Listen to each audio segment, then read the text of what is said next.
Welcome into an all-new episode of Panthers on Tap. I'm Curtis Round, joined by Bryce and Carbley, Ricky Raines, coming to you guys on a Wednesday evening.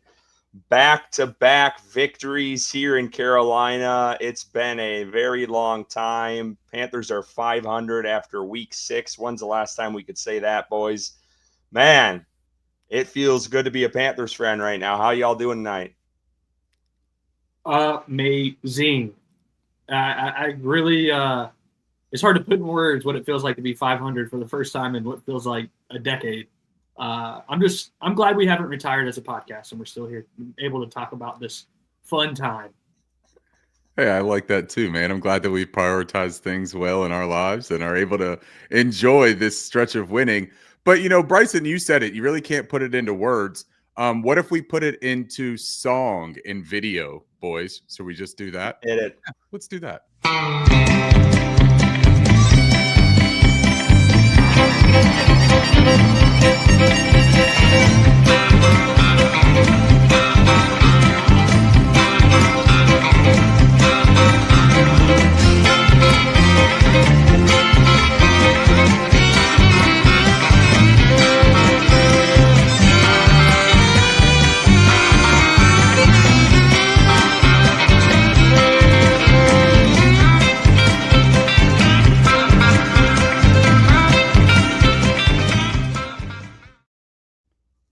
Now, we might have to make a minor adjustment to that there video and put win streak because I tell you what, that's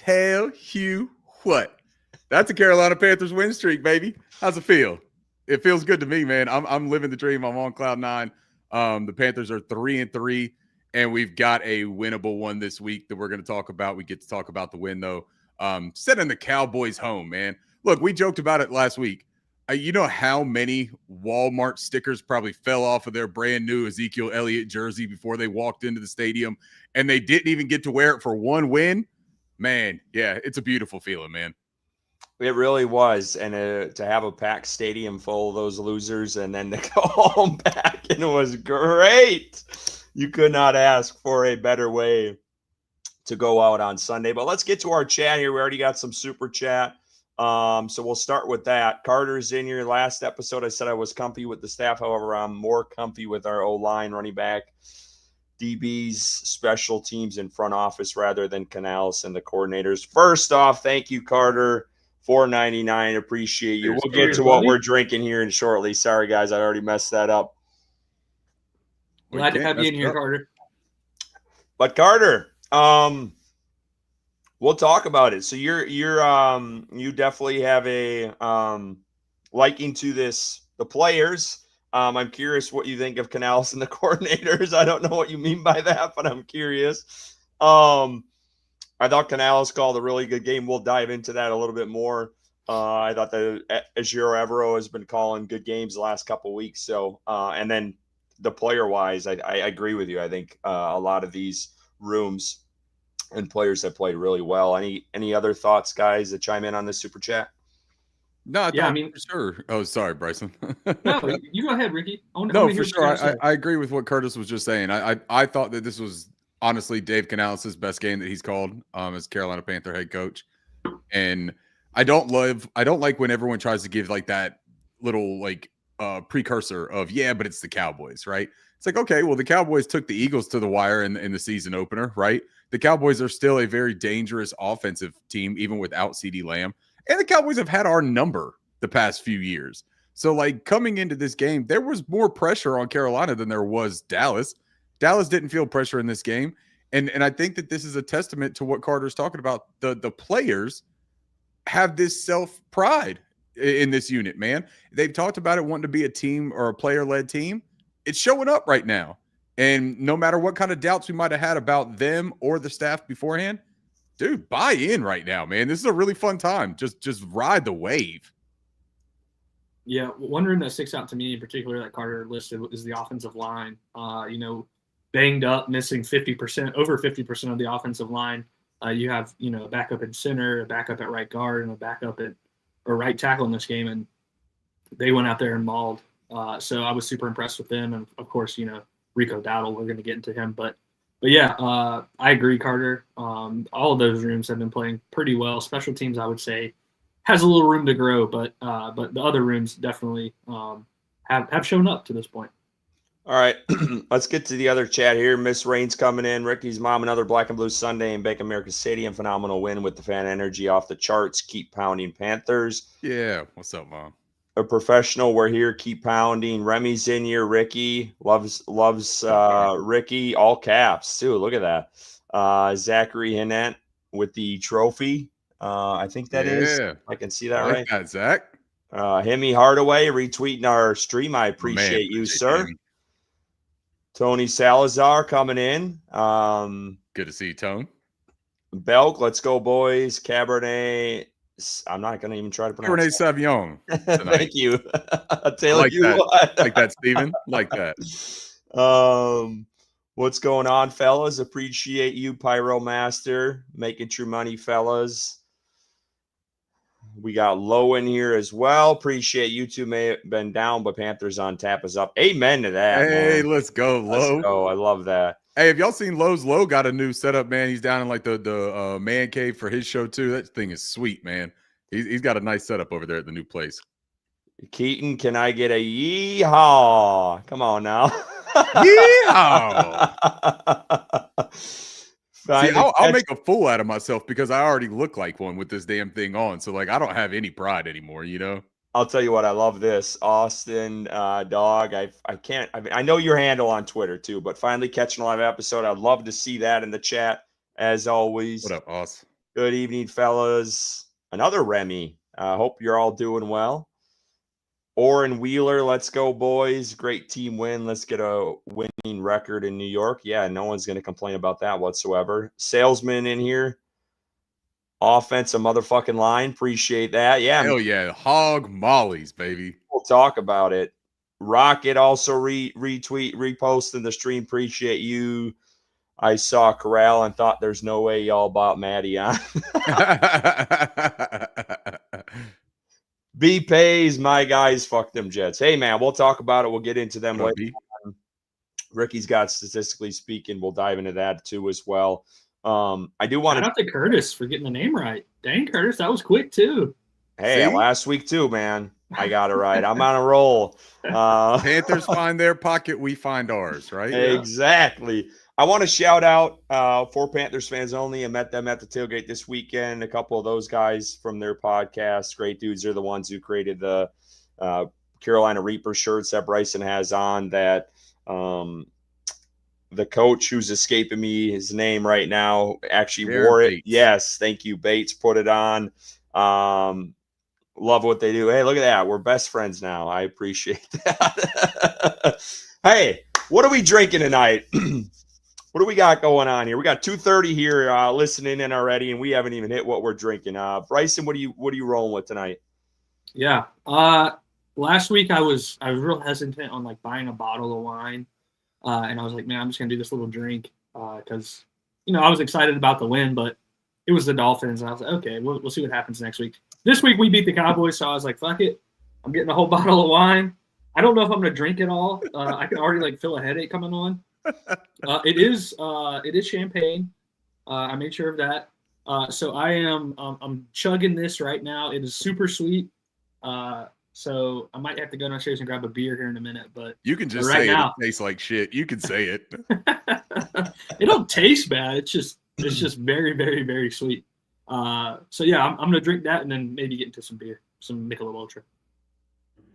I did not go the champagne route this week. But only because I had some tasty beers in the fridge. And, I figured I could cheers with just about anything for this show after beating the Cowboys. It's just a matter of enjoyment, right? So I got this one because I feel like this is probably the way that this Carolina Panther team is sitting after two. This is by Fat Orange Cat. It's called Bavarian Kittens Fest Beer. I feel like right now, man, we're just fat and happy cats. You know what I mean? We're whooping ass. Put that can up to the camera. I want to see that again. Yeah, look at my fat I love drinking that. a beer. You know what I mean? Like that's living the dream, man. If that's not worthy of the celebration can or celebration video, I don't know what is. The other one that I got here is just a regular old pumpkin patch pumpkin ale. This is a really nice one that's a little bit less on like the sweet cinnamony, nutmeggy, fall spicy type stuff, and a little bit more on the roasted pumpkin. Good, like 5.5% beer. The Fest beer, I think, is 5.7. So I got a couple of those, man. I'm just going to sit here and enjoy myself.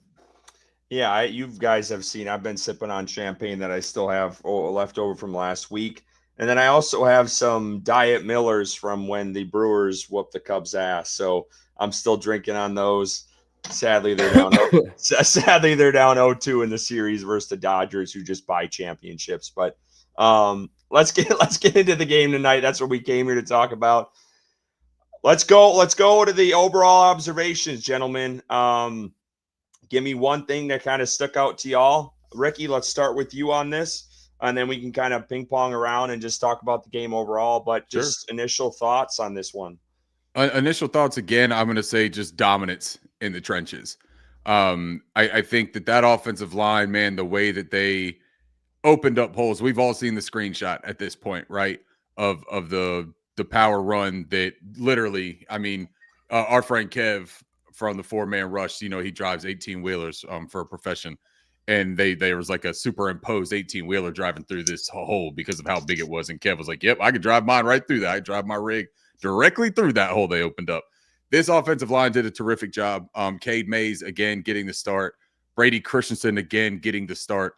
Proving, and this is a conversation I'm sure we'll talk about, but proving that not only are they capable of like being holdovers, right, and setting the table when they need to, they might have earned themselves those jobs for the rest of this year. If Robert Hunt isn't going to play anymore, which it looks like he's out, right? Like, I think his best chance is postseason for maybe having a miraculous type of reappearance.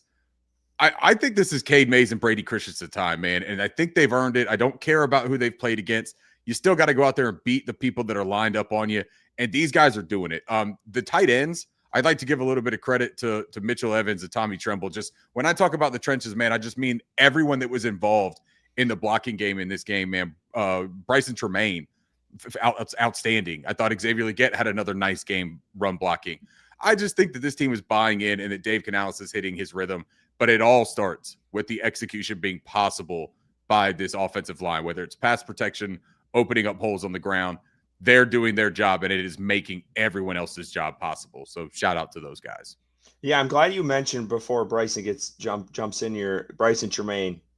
A lot of this fan base dogged this front office, this coaching staff for keeping him on the roster to start the year. And it is proven well worth it up to this point. I mean, some of those blocks he put up this week, and I will shout out Tremble, man. I saw a couple blocks he had in this game where I was like, holy shit. He was taking guys to the ground. So that was really good to see. But I agree with you, Ricky, in that conversation. We can talk about it while we're discussing, and Bryce will go on to you. But we got Corbett coming back. I mean, Ricky, you already put it out there. This is Cade Mays' game. I think that's pretty clear on your part. Bryson, do you agree with that? Do you think you keep rolling with Cade Mays, or do you slide Corbett back in there since he won that job out of training camp? Yeah, Curtis, you say we have Corbett coming back, and I say no, we don't. The only consideration I would have for Corbett returning to the lineup is at right guard. And I don't think that Brady Christensen's playing bad, so I wouldn't even be keen to replacing him either. I understand Corbett's like leadership and tone setting on that offensive line, but these guys are playing well. They're meshing good. Cade Mays is playing like one of the best centers in the entire NFL right now, and there's really no argument to that. Like the numbers he's putting up, the consistency that he's displaying at that position. The snaps look good, which is not something that I think we could all say was the case when Corbett was in there. So no, I don't think I would slot Corbett back in. He's at this point, in my opinion, lost his job, and it is what it is. It's a business, and you play the best players that you have, and I think Cade Mays is the best player right now. And I was one early on in training camp that thought this was Corbett's job, and it was like a kind of just a play on words just to say that it was a competition because I thought Corbett would run away with it, but Cade Mays has shown he is a legitimate center, and I think you got to keep him on the field. Now, this game was playing while I was golfing in the middle of nowhere in West Virginia. All right. So I was I was watching on YouTube TV. Shout out to them. It's a great service. It's kind of expensive, but and I was getting it like it was like the old timey movies where it's like photo, and you like kind of put it together. You can see what happens. So like while it was happening, I didn't really get to see like every single play snap by snap. But then obviously later on, I went back and rewatched the whole thing.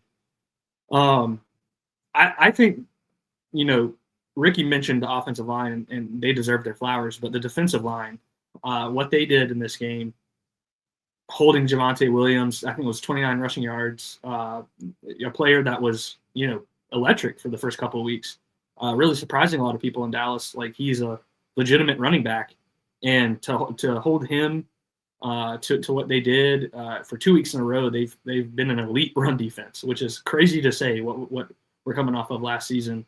And they've really, held their own, and I'm super pleased with them. We lost a player that we'll talk about here in a little bit, which is concerning to me. But I think that those defensive tackles, you talk about Bobby Brown, Derek Brown, Ashawn Robinson, you can see teams are trying to avoid them. They do not want to run at those guys because they know what the result is going to be. And I think they're just doing an amazing job. And shout out to you got to give Dan Morgan props. He brought Bobby Brown in. Added to that room. I think it's really shown up. You get Wharton back this week. I think he's going to add to that as well. But yeah, the defensive line's what stood out to me. I think the sacks wise, it's slipping my mind right now. Who came away with a sack? Did we get any sacks this game? I don't know if we did.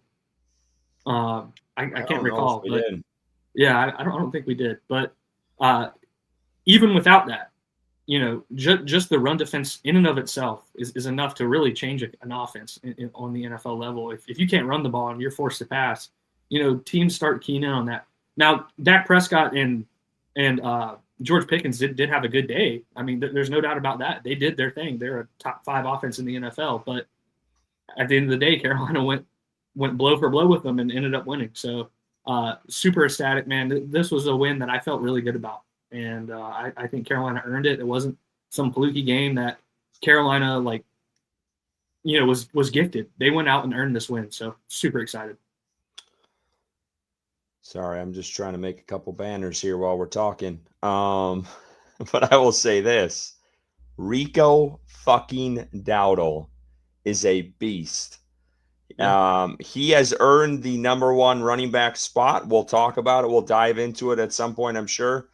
But that guy has been running mad, honestly. I mean, he put out last week, and I know I knocked it a little bit because I'm just gun shy with this team, and he was confident. And I know Ricky backed him on it. He said, buckle up. And Dallas said, all right, well, we're ready for you. Well, it didn't matter. I mean, he went out there and put on a show. And hats off to him, man. A guy with confidence like that playing at the level he's playing at, he's a top 5 back in the league. He's only started 2 games of the year. He's a top 5 back in the league right now statistically, and he's only played 2 games this season starting. That's insane. Like, he is playing at a top-tier level, and a lot of it, we got to give credit. We talked about it. Ricky talked about the offensive line. You got to give credit to those guys. I mean, they are moving. I mean, Ricky said 18-wheeler. I mean, those holes are massive out there for those guys. And I know Dallas, we talked about statistically speaking. We don't do those numbers just to bore y'all. Those are important. Like, that was the reason why they had so much success in this game was Dallas struggled against the run. Carolina ran it down their throat. Rico Dowdle played well. Offensive line blocked really well. So I just wanted to give that guy his flowers. He's been playing outstanding for this team. And offensive line, going back to that earlier question I had, you cannot change that. You cannot change that right now. They are clicking on all cylinders. Brady Christensen deserves a lot of credit.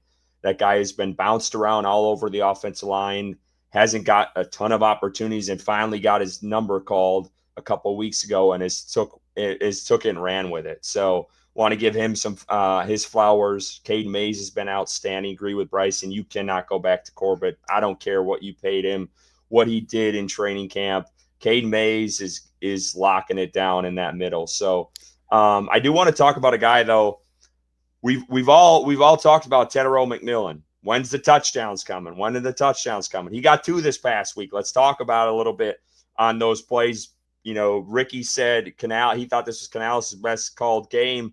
That first one he got on that double move, Bryce Young with the slight, I think, which wasn't talked about enough, was the pump fake he had in there. But let's talk about those 2 touchdowns that Tetero McMillan had, because we were all waiting for it, and now he finally got it and delivered it against Dallas.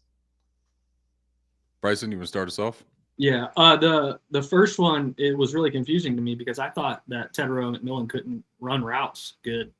So when I saw that on the field, you know, rewatching the game, I'm like, man, like how does someone that can't run routes do this to a NFL safety? But hey, he did, and guess what? He can run routes. And shout out to Bryce Young for standing in the pocket. Curtis, you mentioned that pump fake. JT O'Sullivan, quarterback school, pointed it out when I was watching his film breakdown of it. Just super subtle, but enough to make that safety bite on what he thought was going to be, you know, an in route, and then Tetero breaks it off and goes to the end zone for a wide open touchdown. The second one, another great play by Bryce Young. You know, navigating the pocket. I thought this was one of his best games in the pocket, navigating pressure, getting out of it, just being comfortable. Really, he's being comfortable being uncomfortable, and I think that's what he showed on the field. So finding Tetero again for kind of a wide open touchdown, just because Bryce was able to navigate and get out of pressure that was in his face and toss it to him. And 2 touchdowns in this game. I think, Curtis, you said last week that Tetero was going to get his touchdown first before Nick Scorton got his sack.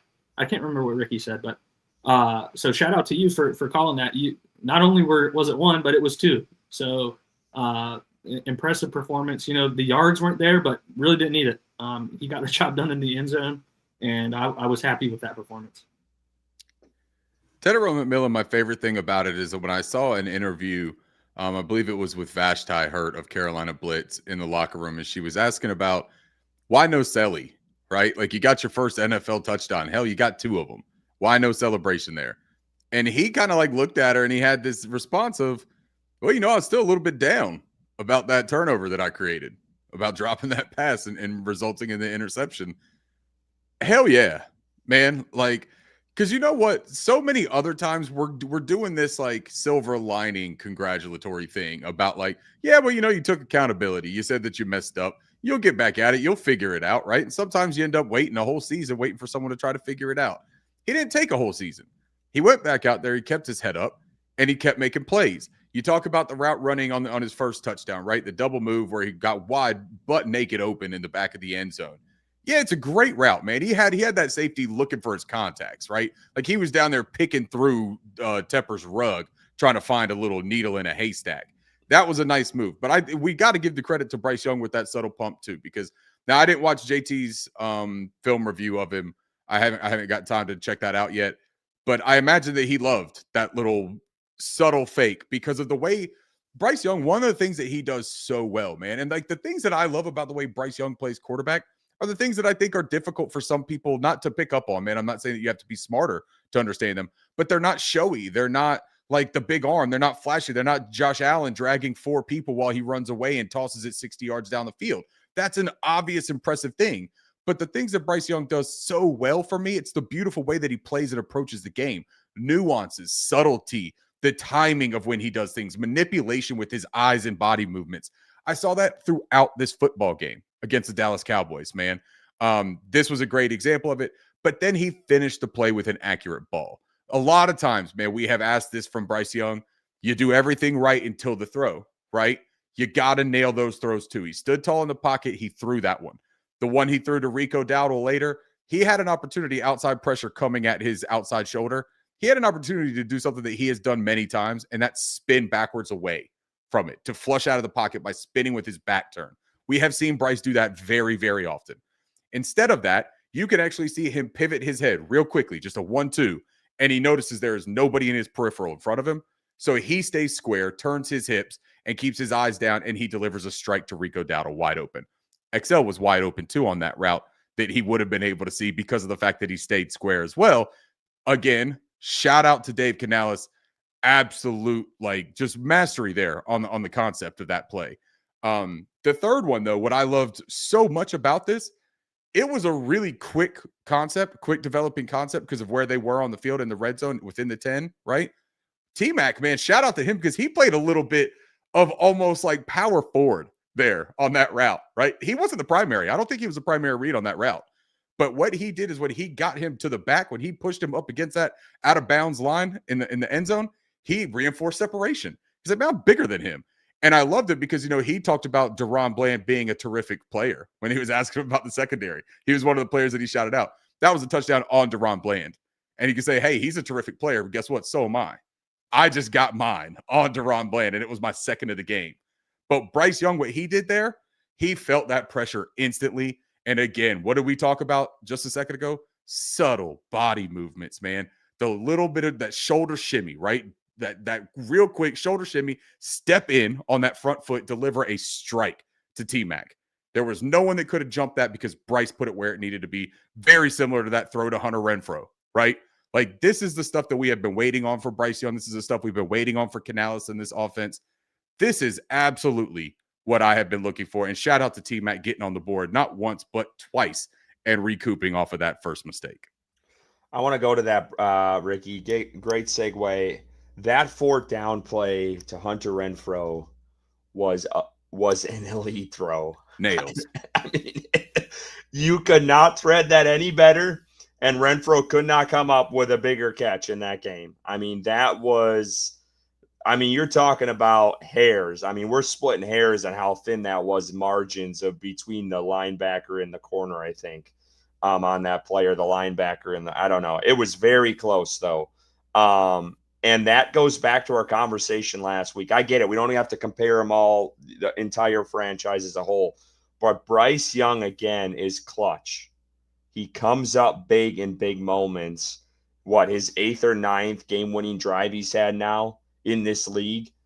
Outstanding by him. And, I think it was Pat McAfee kind of did he posted something today of just Bryce Young seems like a 35-year-old vet commanding in these games. They were going back to it was the Dallas game. And just, snippets of how Bryce Young was staying in the game, and then, finally delivered in the end. And maybe it was the last week in Miami. It might have been when they were down 17. But how the guy just he's got like almost a veteran style of, demeanor about him. And we've known that about Bryce, like calm, cool, collected, just the same dude all the time, and never got down on it. And that was the same in this game. They were down for a bit. They were always climbing back in, but he never gave up. And in the end, they come through. We got to touch on that because I think Bryce Young, again, proves that he's clutch, man. He's got that clutch gene. He had it at Bama, and it's showing out again here in Carolina. Bryson, talk to me about that a little bit. Yeah, so when it happened, I was on a part of the golf course where I got no service whatsoever. So, I was watching when they first got the ball. It was 7 minutes left, whatever was on the clock. And then we got to a point, terrible golf was played, by the way, but we had fun. That's all that matters. Then I was to a point where I got service again, and then there was 2 minutes left. And I was like, did the Panthers get another stop on defense? What happened? And then, I obviously went back and watched. And first of all, I want to shout out Dave Canales for having the balls to call that play and say, we're going to win this game. Dallas is not getting the ball back. Because you were in no man's land there, right? On that point of the field, you could kick the field goal, you could, you punt, but you're kind of in, exactly, Panther boat, deep woods. Shanked it right off the tee into the deep woods. And also in deep woods, just playing golf, but yeah. So I completely lost my train of thought here. You were in no man's land, and Canales could have punted. I mean, he really could have. We've seen that before from NFL coaches. You're in that point of the field. The defense, the run defense has been playing well, but Dak has kind of been dotting you up a little bit all day. And Canales just, left it in Bryce's hand to go win the game, and he did. We talk about it. Feels like every week that Bryce, when it matters the most, is when he plays his best, and he did. Curtis, you nailed it on the head with how thin of margin on that throw that it was. And like, you could not have handed it to Hunter Renfrow better than what Bryce Young threw it on that play. And it was Renfrow, like the Jimmy Horn throw from the yeah, week before. I mean, exactly. It was. And,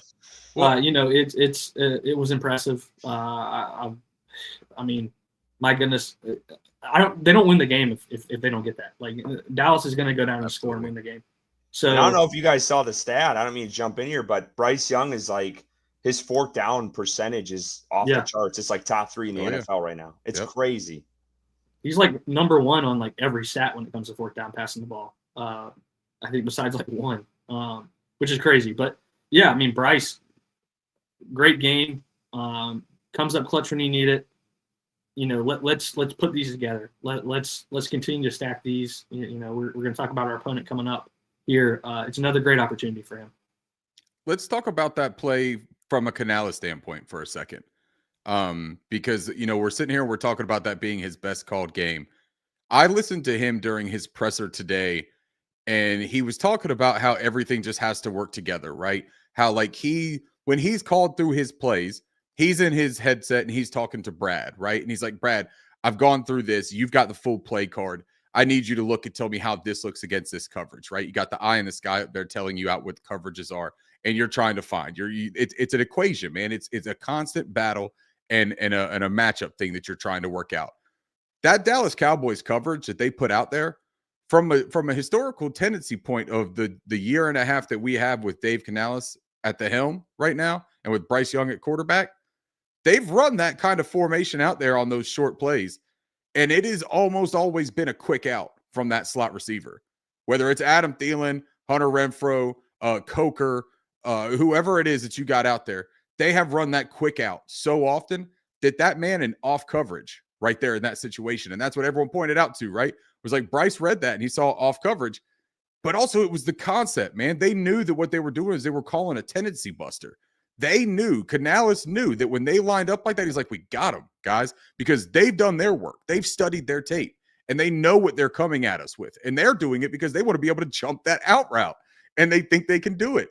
No, they dialed it up for the quick slant. The quick slant worked perfectly. This is what Canales has to have, though. Canales has to have his full arsenal to really deploy the offense that he's been trying to do. We talked about that in the first 2 weeks of this season, guys, on this show. That there were things I was seeing with Canales that made a lot of sense to me, but that it wasn't able to get into rhythm. The game flows were completely thrown off in those games. You have to, and this is what I was going to say about this game here.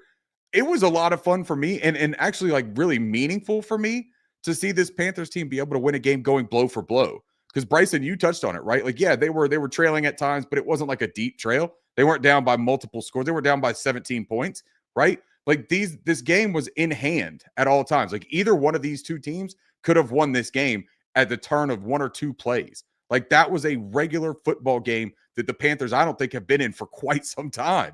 Like that, just back and forth. You can go to the Atlanta game week 18. That was a whole bunch of backups playing against a whole bunch of backups in the Superdome, right?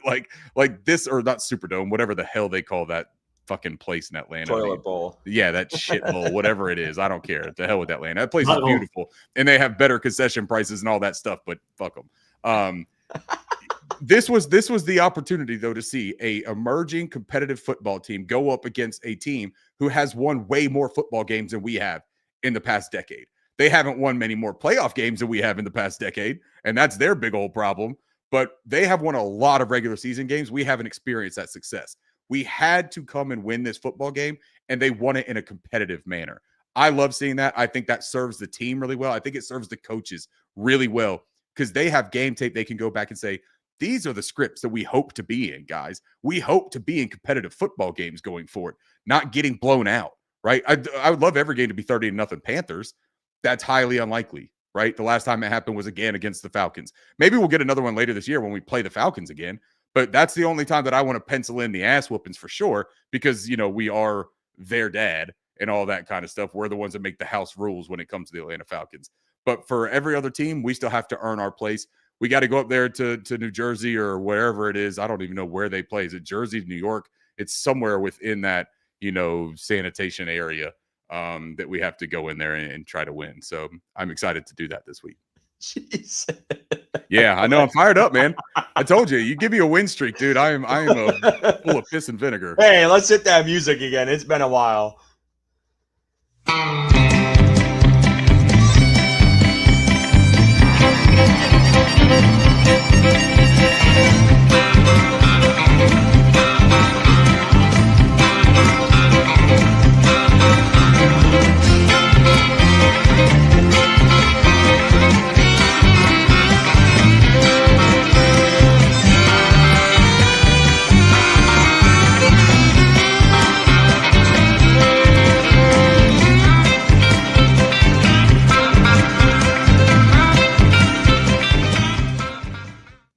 Just doesn't get old, man. Never No, will. it doesn't.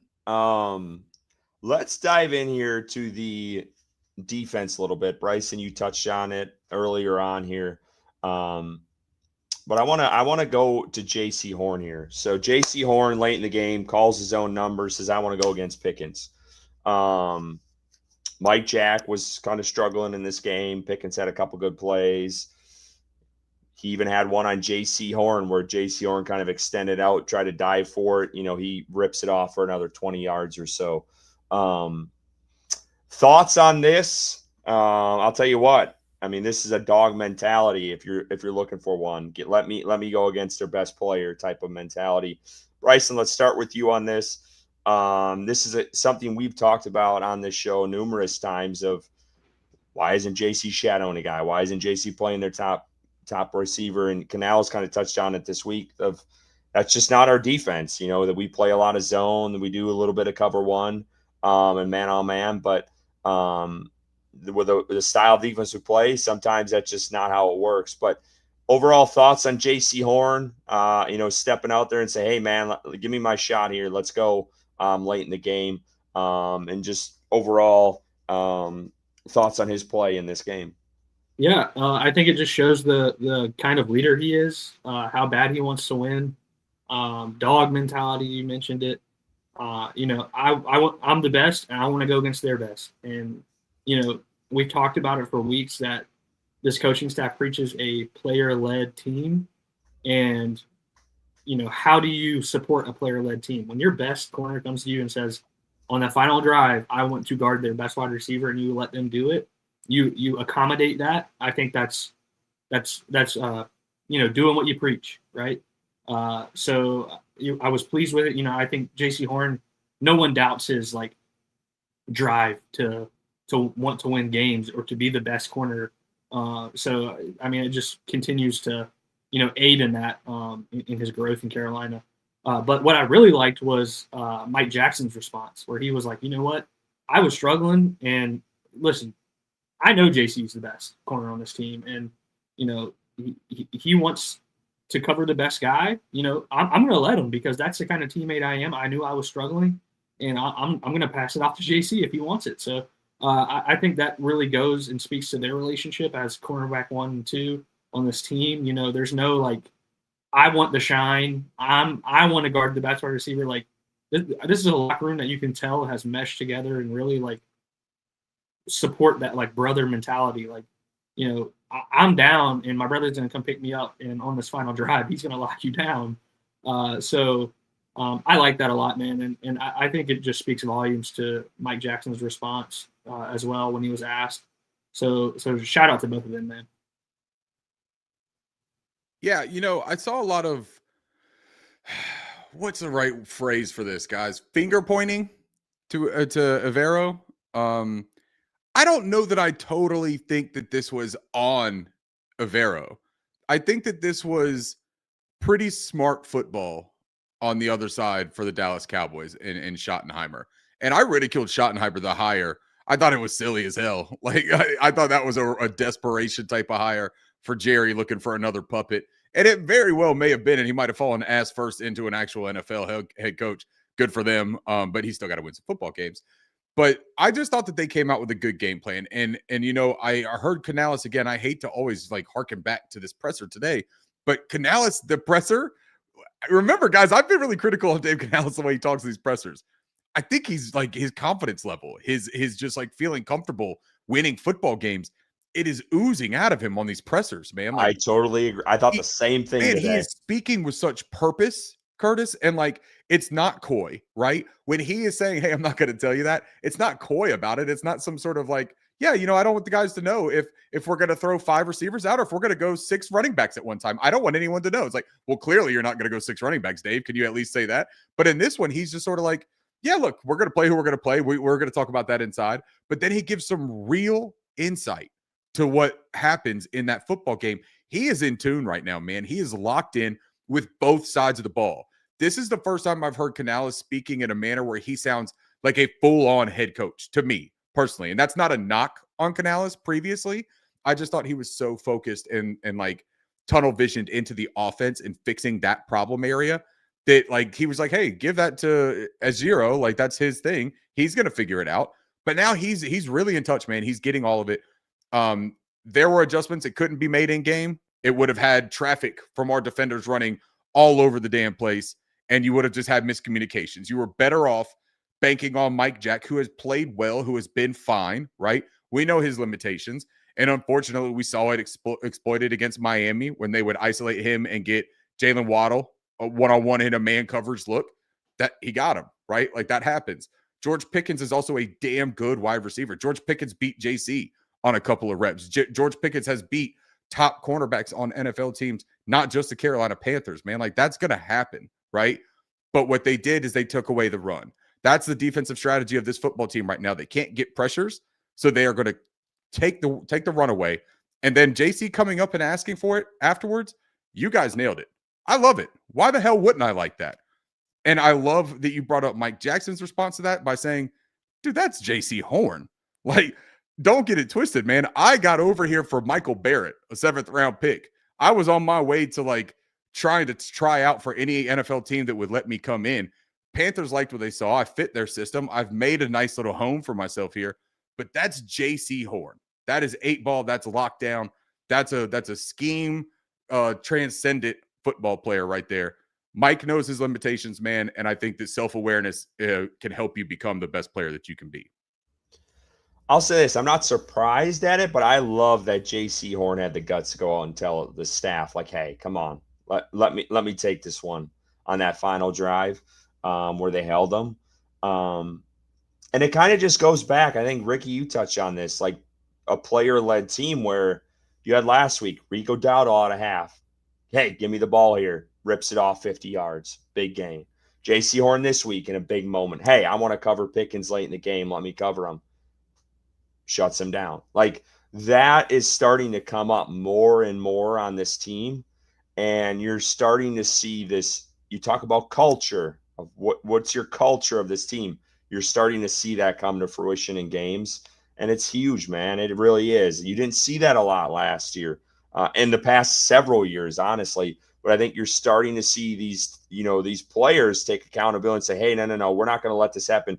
Mike Jack has struggled a little bit. Let me go and let me take on Pickens for this last drive. And I love that. Like that's what we need. And that I think you're going to continue to see this, these guys grow confidence. And I don't think Horn lacks confidence at all, but I just think having, some of these guys come out, these leaders on the team say, hey, no, let's go. This is my number. Let me show up. They've proven that, man. From a team building thing, right? Like just from getting, what's the right word? Getting brownie points or staying atop of the totem pole in the locker room for JC Horn, right? This is a guy who is getting paid the highest of any defender on the team, right? Like he is the highest paid defender. So for him to sit there and say, hey, I don't want Mike Jack to be the patsy of this game, whether it's from the fan base, whether it's from anyone inside the organization, I'm the guy that should be getting burned. If one of us is gonna get cooked, let me get cooked. If he cooks me, man. Like you're putting me out there, you're giving me that chance. And he was saying, I'm not letting my guy get hung out to dry too. I'm not saying that like he was trying to save Mike Jackson. That's not the point. But he was saying that like it's not fair to sit here and say Mike is getting crushed because this is a good player that I've gotten beat by too. So when we're down in the crunch time, let me take that responsibility on. I love that he called his shot. I love that he asked for it. And the coaches have already said, man, they've made it clear. We want these guys to tell us what they want to do. We want these guys to tell us what they're comfortable with. They talked about it with the running backs. They talked about it with the quarterback. And now we're hearing it from the defense. Kudos to J.C. Horn. I think that it's an absolute leader move. I need next. I need Derek Brown to ask for some goal line carries. Hell yeah! Give him that Caden Proctor, or give him a couple of goal line carries, maybe a screen pass. But one other note, Curtis, before we get into that, you guys made me think about it, like the player-led aspect of the team. I don't know if you guys saw the mic'd up with Bryce Young. Just a funny note, when he was talking to Dave Canales on the sideline, and he comes back in the huddle. He's talking to ETN. He's like, "Don't fucking score if you get the first."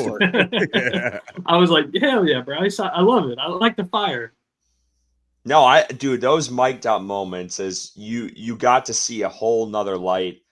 Canales and Bryce Young, like the curtain was, pulled back a little bit, and you got to see what those guys really are like on game day, which I loved, because you had Bryce Young mic'd up against the Dolphins. You had Dave Canales mic'd up this past week. That was gold. I mean, that was some great stuff. We got to touch on it. Bryson, you mentioned it earlier. Run defense does it again. Carolina these past 3 weeks. I don't have the numbers. I'm sure Ricky might have them, or the chat's got them, of what they held these running backs to. I think it was like less than 30 this past week. Like insane numbers. Left them to fucking saltine crumbles, little crumbs, ridiculous. Man. They ain't give them shit. They got little mice trying to find crumbs in the corner of the damn house. That ain't no running game against this Carolina Panthers. If you give a mouse a cookie. Yeah, you give a mouse a cookie, then they got more than the fucking Cowboys and Dolphins got against the Carolina Panthers. Exactly. No, but we got to touch on it because this has been, last year, it was like 8-game streak where they gave up 200 plus to opposing teams in Carolina right now on both sides of the ball. We talked about the rush offense. And now the run defense, they are just holding teams. There's going to be some impact to that. We'll talk about a little bit later with Pat Jones. But this team, these past couple of weeks, outstanding. You hold Bijan. You hold Devon Achen. You hold Javonte Williams. And what is their rookie? Blue? Jordan Blue. Yeah, he definitely blew after that week. Well, he didn't really play, I don't think. Yeah. But, they just shut down entire. They were missing their real hammer, Miles Sanders. That was their real problem. Man. And now we could have been in trouble if they had Miles Sanders and Johnny fumbling Mingo, the right? ball. Yeah. That was Jerry's real weapons of mass destruction that he was hiding for this one. He was like, "God damn it, guys, we ain't got Sanders and we ain't got Mingo." It's like, nope. Now you just got to get out there yourself, you old wrinkled big toe looking mother. Never mind. Sorry. All right. Well, no, let's talk about the run defense for a moment. A guy we haven't heard much about, and I know Ricky, you probably talk glowing a bit about him, so I'm going to just mention him and let you take it from here. But Bobby Brown, too, like playing, he doesn't get talked about enough. Like we've talked about it a couple times on the show, but he does not get the flowers this man deserves, because I think he has been huge. And there's a couple other guys that have been huge in this run defense, Ashawn Robinson as well. But like some of these guys, they're like unsung heroes. No one wants to talk about it. Doesn't show up on the stat sheet. But man, they are they are just boulders in the middle there that these guys cannot get past. Bobby Brown is putting people in the ground. Honestly, it is every single game. He is showing that defending the run is his prerogative, right? He plays the game as sweet as tenderoni, right? Now, if you're a Bobby Brown fan, you understand those little homage, those little tip of the cowboy caps to him right there. This is what I was so excited about when they signed Bobby Brown. His versatility, but his obvious role, right? He is a run stopper. He is great at that. He is established at being good at that. He can line up at the 0. He can line up in the shade technique, kick out to a 3, right?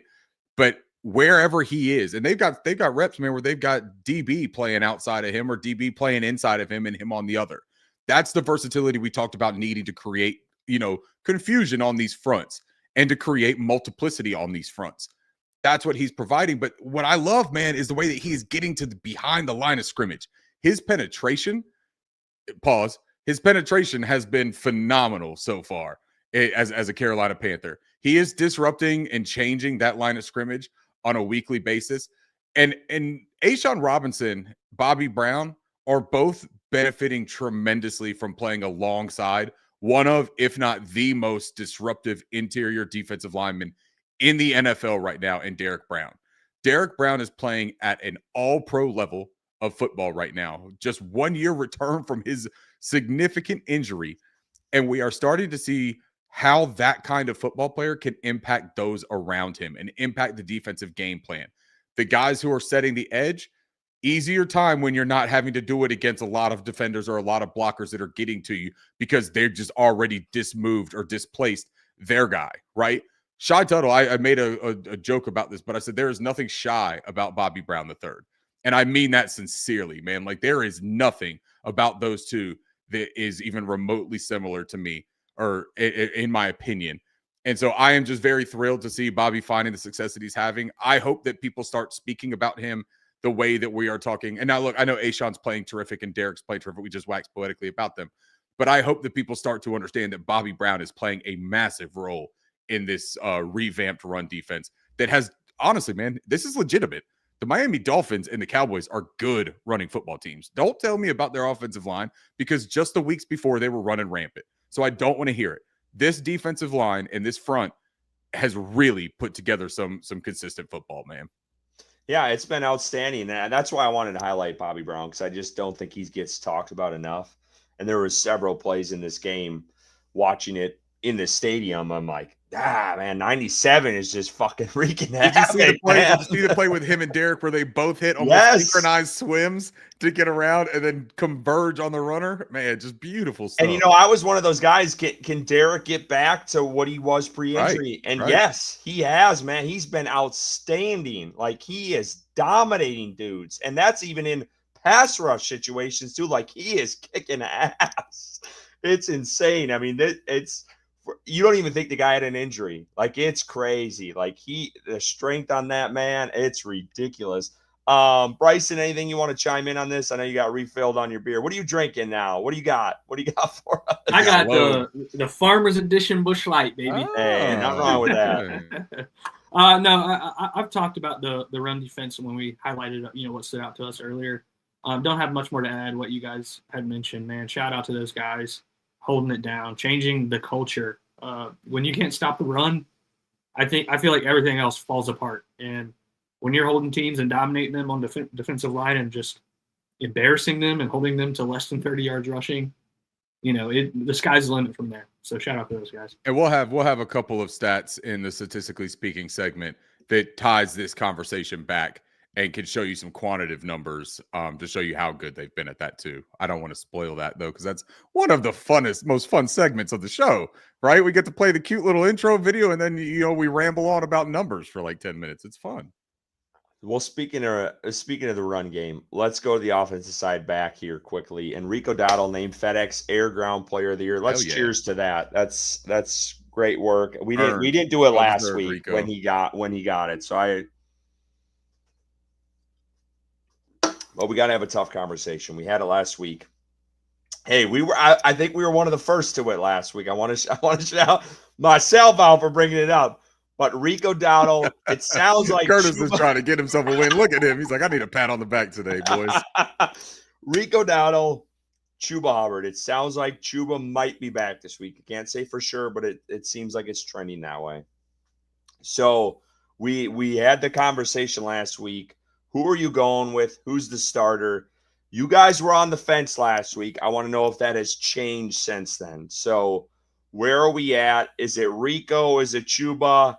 Ricky, you had the what was it last year? The whole slang term that you had going on. I can't even remember. Oh, Big League Chew. Yes, Big League Chew. Yeah. So now we got top 5 running back Rico Dowdle, right? So talk to me. Where are you at with this? Are you going Rico the starter? Yeah. And where are you at? Yeah. So you asked the question. Is it Rico Dowdle or Chuba Hubbard? That's what you said, right? The answer is yes. That's it. The answer is yes. It is both of those running backs. That was the intention when they signed Rico Dowdle. That was the intention when they extended Chuba Hubbard.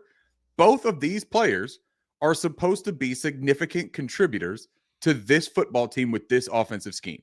That's just the truth of it. Now, who's going to be the starter? I don't know. I mean, I think that I guess for ceremonial sake, you could go ahead and let Rico start it, right? But I think that, and I don't think that the players remind me of these two, but the way that the workload is split, this is going to be Jahmyr Gibbs, David Montgomery type of situation. If David Montgomery, who has been playing better than Jahmyr Gibbs, his coach now came out and said he needs to be getting more carries. And it's not because we think that Jahmyr Gibbs sucks, but this guy is playing effective football right now. And he is what defenses are having a hard time with. Why would I not be a smart football coach and go with the player that is causing the most problems for the opponent? If your football team is as sound and as, tight-knit family as they talk about this unit being, there's not going to be animosity. Chuba Hubbard's got his money. Chuba Hubbard was nursing an injury. He hasn't lost his job. He is still going to come in and be a running back for the Carolina Panthers. He's still going to get full series looks. He is still going to see looks out of the backfield, catching the ball. He has made improvements in that. This is simply saying, hey, Chuba, guess what? You were gassed at times last year, and you were getting beat up last year because you were all we had, bud. You were it. Like, I am so sorry that we gave you Miles Sanders as your roommate. Like, you know what I mean? Like, that was awful. That's like moving into your college dorm and having the guy who, like, has a hacking cough 90% of the time. Like, you're just never going to enjoy your time there. You're never going to like it. Doesn't matter if you get straight A's or not. Life still sucks because that guy's in your room, right? But this year, it's different. Rico Dowdle can help him, and he can help Rico Dowdle. And both of them can help the Carolina Panthers win football games. That is my answer. I'm going to jump in. I disagree with you on Chuba. Of course you do. Of Chuba losing his job. He lost it. I mean, and we can talk about, and someone brought up a good point, like, who cares who's starting? I guess the better question is, who's getting the 60-40? Because that's kind of what it was before. Like, Chuba had about 60%. It was Rico 40. There was a mix in there, but who's getting the 60-40 or 70-30? You have to go Rico. Like, and Ricky, you gotta go with the hot hand. There is no way you're flipping that. And I'm gonna get this right this week. If it ain't broke, don't fix it. It's that simple. He's on fire today, Ricky. He's on fire. Wow. But you gotta go with Rico Dowdle. It's like going from Cade Mays to Corbett. You can't do it. It's working out right now. You got to stick with it. Now, I do think there's going to be a mix. There's no doubt about that. But Rico's got to be the main guy. And I do think Chuba has lost that. He got out on injury. And I think Dave Canales specifically asked, has Chuba lost the starting job to say? And I can't remember the exact quote, but he pretty much said yes without saying yes. Yeah, I think that was very apparent in that press conference today. He said he didn't want to back himself into a situation, right, where he said, like, I get it, like, you can't lose a job. But I think he's also talking about Cade Mays and Austin Corbett. I think he's also talking about Austin Corbett and Brady Christensen. Hell, I think he could be talking about any of the wide receivers, right? Like, we've got Jimmy Horn Jr. who's playing well. How is he going to sit there and say, hey, you're guaranteed to come back in and steal these reps away from Jimmy? No, Jimmy's proven that he deserves. I think that's why I'm so steadfast. And Bryce and I apologize for getting back on this before getting you your moment here. I think that's why he's so steadfast, though, to say there isn't a starter that I'm going to name and say is going to be our bell cow, because also for the games before Chuba was injured, he was a more effective runner. Rico Dowdle did not do this in the first 3 games when he got his touches. This is a new thing. So this whole conversation about riding the hot hand, that's the only pertinent information for me. And right now, Rico Dowdle is a hot hand. If Rico Dowdle comes out and struggles mightily against the New York Jets and Chuba busts off a couple of 5, 7, 8, 10-yard runs, do you want him to just keep handing it to Rico because of what Rico did these past 2 games? Or do you want him to give the ball to Chuba, who is being effective? Ride the hot hand. Exactly. I mean, it's that simple. Ride the hot hand. I think that's what we should all be really comfortable with Canales right now, is that I think he's starting to realize that. You don't have to play this loyalty game. You don't have to be like, hey, I'm a hard ass and I said something, so I'm going to stick with it. I think you do what a smart coach does. Bryce and I apologize. No, I'm going to jump in here one, too. No, just don't, real quick. Yield the time to the gentleman. No, I will. I'll give it to him. He'll have it in the next 10 minutes. But you got, and Ricky, you said it. You got to go with the hot hand, but you also can't backtrack. And I think that's why Canales kind of saved his butt today of, hey, let's just play. You see us drinking at the same time, Bryce? Sorry, Curtis. That was like the Derek Brown, Bobby Brown thing. We were swimming. You got to play it even keel because you don't want to go back on your words. And I think that's why Canals played it safe today to say that. But I just wanted to point that out. Go ahead, Bryson. All right, thank you, gentlemen, for allowing me to talk. I yield back. That would not surprise me, Curtis. So yeah, I think first I want to nick something that I've seen floated around on Twitter. Is trading Chuba Hubbard because of Rico Dowdle's success. That is the dumbest thing I've seen. It's a good problem to have, gentlemen. Why? I'm just not even going to address, like, because you have two good players, let's trade one away. Like, that makes no sense. Keep talent in Carolina. Curtis, you preached that for years on this podcast. Don't trade away good players when you have good players. Now, as far as it comes, when it comes to, you know, who starts, who plays, who gets the most carries, I favor a 50-50 split. I think that would – Ricky touched on Chuba being gassed at times last year. Rico's been gassed in these past two games too, getting cramps at the end of the game. So why not have Rico be healthy throughout the game and also Chuba and get their best, you know, when you split these carries. And, you know, if one is struggling, right, if Rico's struggling and Chuba's playing better, then you can translate some of those carries to more of those carries to Chuba in that situation. But, you know, I think when it comes to, you know, who's starting, I think Ricky, you know, you nailed it. It's like, it's more of a ceremonial thing at this point. Like, okay, who's going to be the quote unquote starter? I lean more towards a 50-50 split, man. Keep these guys fresh. I think that's the most effective way to go about it. Because Chuba is still a really good player, right? Like we saw what he did last year. He's effective, and he might not have like the 50-yard runs that we've seen from Rico the past 2 weeks, but Chuba, you know, when he gets the ball, he's churning out 5, 6, 7, 8-yard carries every single time, it feels like. So be effective. I think the most way to be effective is to incorporate like a 50-50 split, keep them both fresh. I have no qualm about, you know, if one's struggling, then giving the other more carries in the game. You adjust, like just like you do on defense, you make adjustments. You do the same thing on offense, and if there's a more effective player, you ride that in the game. So as we sit right now, I would do a 50-50 split. I just have a hard time, and this might go to the offensive line early in the year and just the situations they were in, but Chuba hasn't played great the first half of the season. I don't know if you can say that. I don't know, and I don't know if any of you have said that, but he hasn't played great.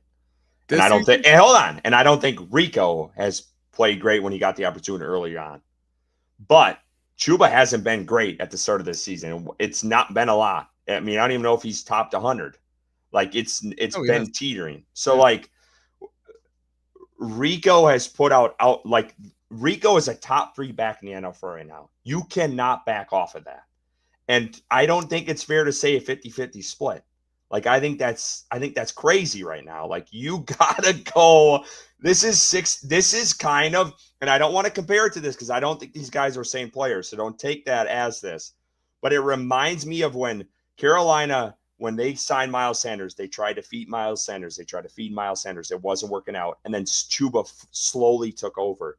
I think that's what's happening right now, where Rico has taken over and Chuba's got to take a back seat to that until either Rico falls off or whatever happens.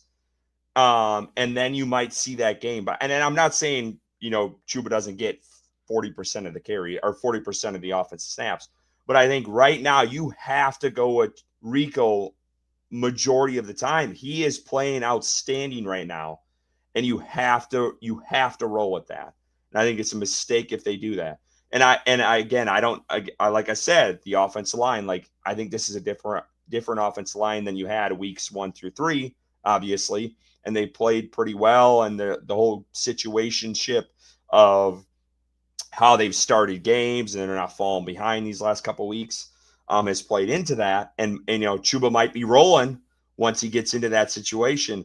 But until Rico falls off, I think it's a disservice to go with Chuba more than him right now. That's just me personally. And before we get to that super chat, Curtis, I think when you listen to Rico when he's asked about it today, I think his comments lean towards someone that knows what's on the horizon, stating, you know, this has always been Chuba Hubbard's team. You know, I came here this offseason. This is Chuba Hubbard's team. I think that's someone that knows Chuba Hubbard is going to be incorporated into this offense when he returns, hopefully this week. And I think that's the smart thing to do to keep them both fresh. I stand by that. Ricky, you want to jump in at all, and we'll get to. No, I want to get that super chat. I'm ready for that super chat, and let's talk to Richard, and then let's shout out our new member as well. Hell yeah! We're sitting over here running our yaps, and everyone's sitting over. Hey, I was fist bumping that new member when Bryson was talking.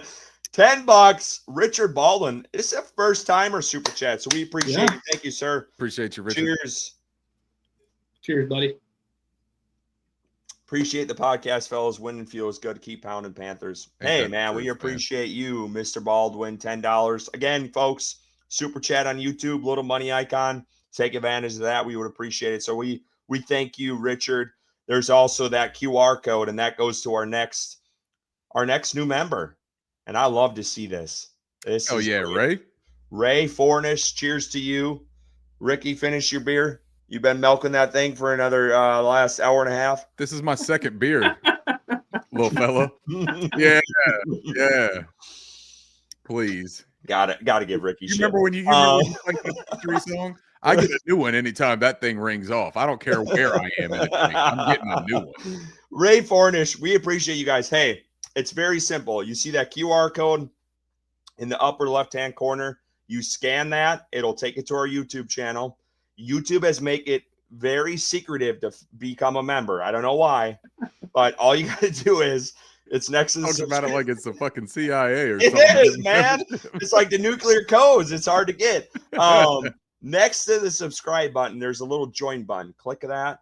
You can become a member, $3.99. We're going to be doing giveaways from there. We're going to come out with a product launch, and I honestly, we'll talk about it. I think we're going to try to give some merch out to our members. At a real steep discount or maybe even free. We haven't discussed it. We'll talk about it off air, but I think y'all have earned it. So that's what happens when Curtis starts drinking champagne. You see this over here? He's like, look, we haven't talked about any of this, but Ricky and Bryson are going to pay for a couple of free things for you guys, and it's going to be great. But no, become a member, $3.99. One-time fee, right? One-time fee. One time. Yeah. And eventually, we're going to try to do some exclusive stuff. Hopefully, I'm hoping Ricky can try to pull something together. Volunteering him right now on air.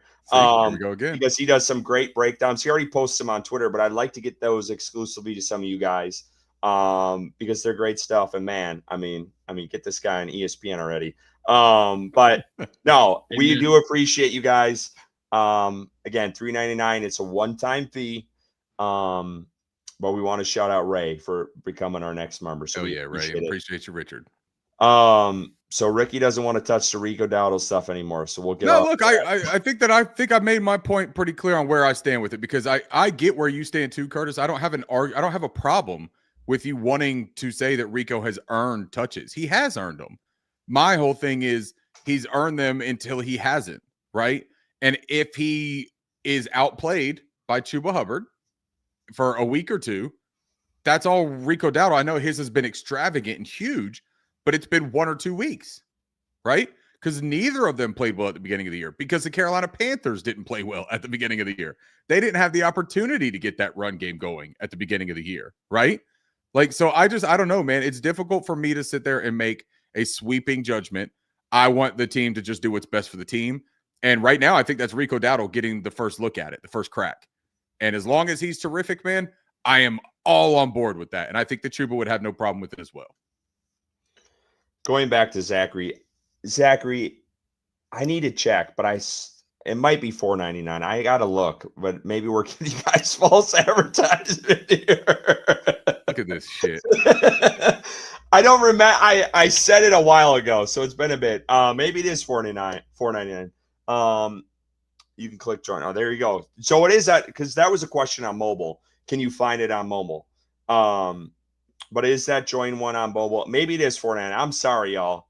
I apologize. $4.99. Send Curtis a message. He'll send you a buck since he just lied to you. Zachary's over here trying to get a membership going, and you're selling him down the river for some lies.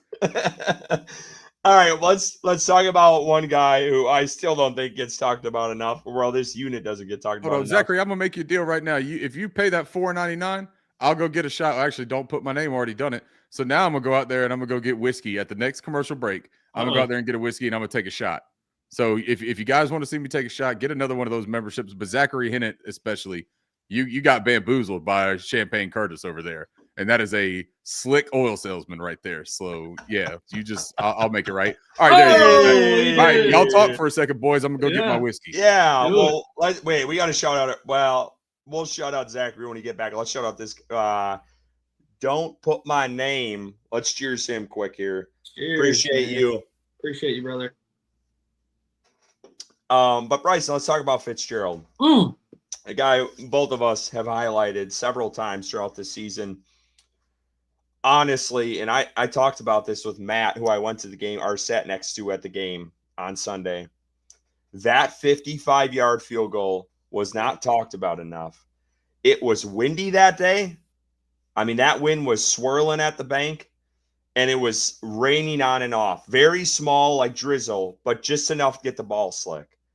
And for him to put up a 55-yarder after he had missed a 50-plus yarder a couple of weeks prior, that was a key moment in that game, and no one wants to talk about it. But that was massive because you're talking about Carolina having to score a touchdown instead of a field goal to win this football game. So talk to me about Fitzgerald. What have you seen out of him, especially this past week? Yeah, I've been super impressed with him, man. You talk about some of his struggles he had early on, but being able to bounce back. Curtis, you always talk about how you're only as good as your next kick in the NFL, and Fitzgerald has shown that, kicking is a major aspect of kicking is the mental aspect, right? Like having the confidence to go out there and make a kick, knowing you're going to make a kick. And Ryan Fitzgerald has shown that he has the confidence. In this game in particular, that 55-yard field goal looked like it would have been good from 60. I mean, he had the leg. You don't even mention the wind aspect of it, or just the weather in general. I mean, he's just he's been great, dude. He really has. And then like at the end of the game, he lines up to kick the game-winning field goal. I don't know how you guys felt, but I had no doubt that he was good, that he was going to make that field goal. I felt wholeheartedly that it was going in. And I think to have that confidence in your kicker, it's something that we haven't had in a little bit here in Carolina. And I think Fitzgerald's just been nails, man. He really has been. Just continue to stack them and build on games like this, because yeah, I mentioned kicking is a huge mental part of the game. Like you have to have that confidence, and if he continues to stack this, man, it's only up from here. So shout out to him, dude. Just an amazing game. Really, Curtis, you said that 55-yard field goal really did affect the end of the game and put Carolina in position just to kick the game-winning field goal. So Ryan Fitzgerald, hell of a game, dude. I'm happy you're here in Carolina. Hell yeah. Very happy for Ryan Fitzgerald. I won't have much else to say about that. I think that it's nice to see him bounce back from the missed extra point, because I think that that's an area where, I don't know about you guys, but for me, I was just nervous because of what we've seen in the past of a kicker having a little bit of a fragile psyche, that when something starts going bad, you start to snowball a little bit. And this kid just seems like he's got the metal. He's got the blueprint. He's got all of the stuff, going back to what he was in high school and coming to everything else. I see the names, Fitzgerald. Curtis, I saw you say that earlier, Fitzgerald. I see been calling him Fitz Magic. I saw Darren Gant called him Fitz Money today. Anytime you got a kicker that is able to get you 3 or 4 nicknames, hell yeah. You got something in the house there, because the last one to do it is probably that Young Wei Koo for Atlanta, and that's only because everyone thought his name was Young Ho Koo, and that isn't it. That wasn't how it was pronounced. So like that dream fizzled out, right? He's out of work. You remember that? Or justice for Young Wei when we stomped the mud hole 30-0. But we've got an actual kicker that's making kicks, that is a specialist on the kickoffs, and he's a young kid who's going to learn to do this with this team. And he's not going to know nothing but winning as a Carolina Panther. That's what I like the most. I want to point this out quickly, too. James Cody says, man, I love the kickoffs, too. That was something I thought he bounced back from as well, because the kickoffs lately, the past couple weeks, you haven't had some of those bouncers in that, the target zone or whatever, the landing zone. And you saw that this week. I mean, there were several times Dallas got the ball at the 20. I mean, and I feel like it's damn near impossible to do sometimes with these new kickoff rules, is to get it even at the 20. So hats off to him for that. Ricky, hit that video one more time, and then we'll do that shot.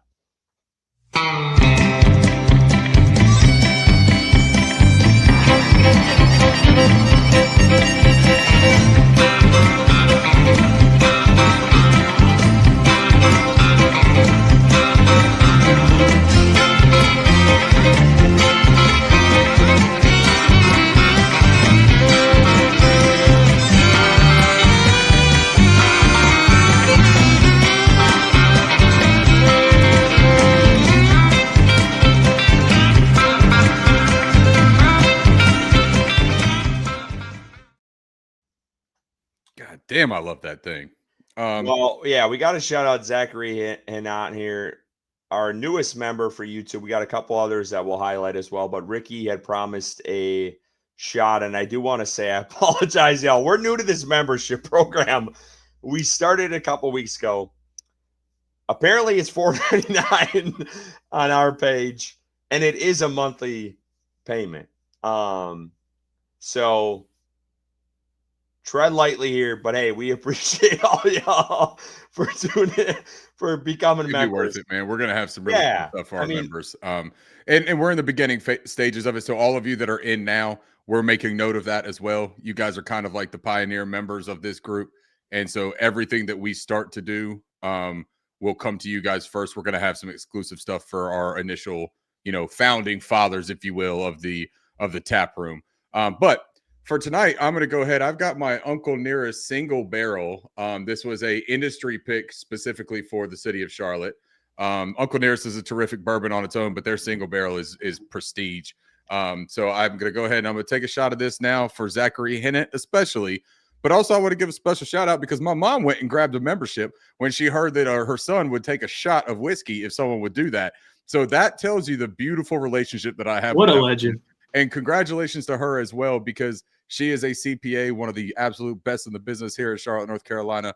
And she just finished up the grueling tax season today on October 15th. So shout out and celebrate to her. She's the entire reason that I am the idiot that I am. And I mean that in the nicest way possible. Thank y'all, all of you, for becoming a member tonight. Appreciate you. Yeah, and we're getting some mixed messaging in the chat here because someone's saying it's $3.99 now. We really got to figure this shit out for the people. We don't know if it's $3.99 single month fee. We don't know if it's $4.99 monthly. We're gonna settle the score here, y'all. Let me get to this. We're gonna pause here for a second. I'm gonna get this. Yeah, right. You guys pause. Well, I'm gonna go through this chat real quick because we've neglected this chat, and there's a whole lot going on in here. All right, so let's look. First, we've got Joko on another super chat. Guess I'll send this 10 since Ricky said I didn't have to send 100 if we won. Thank you, Rick. Hey, Joko, I'm a man of the people. You think that I wouldn't be wearing a hat like this? Come on, I'm the most upstanding citizen you'll ever know in your life. Appreciate you, Joko. Thank you, man. I will say that I want to cheers him, and then I'll chime in here.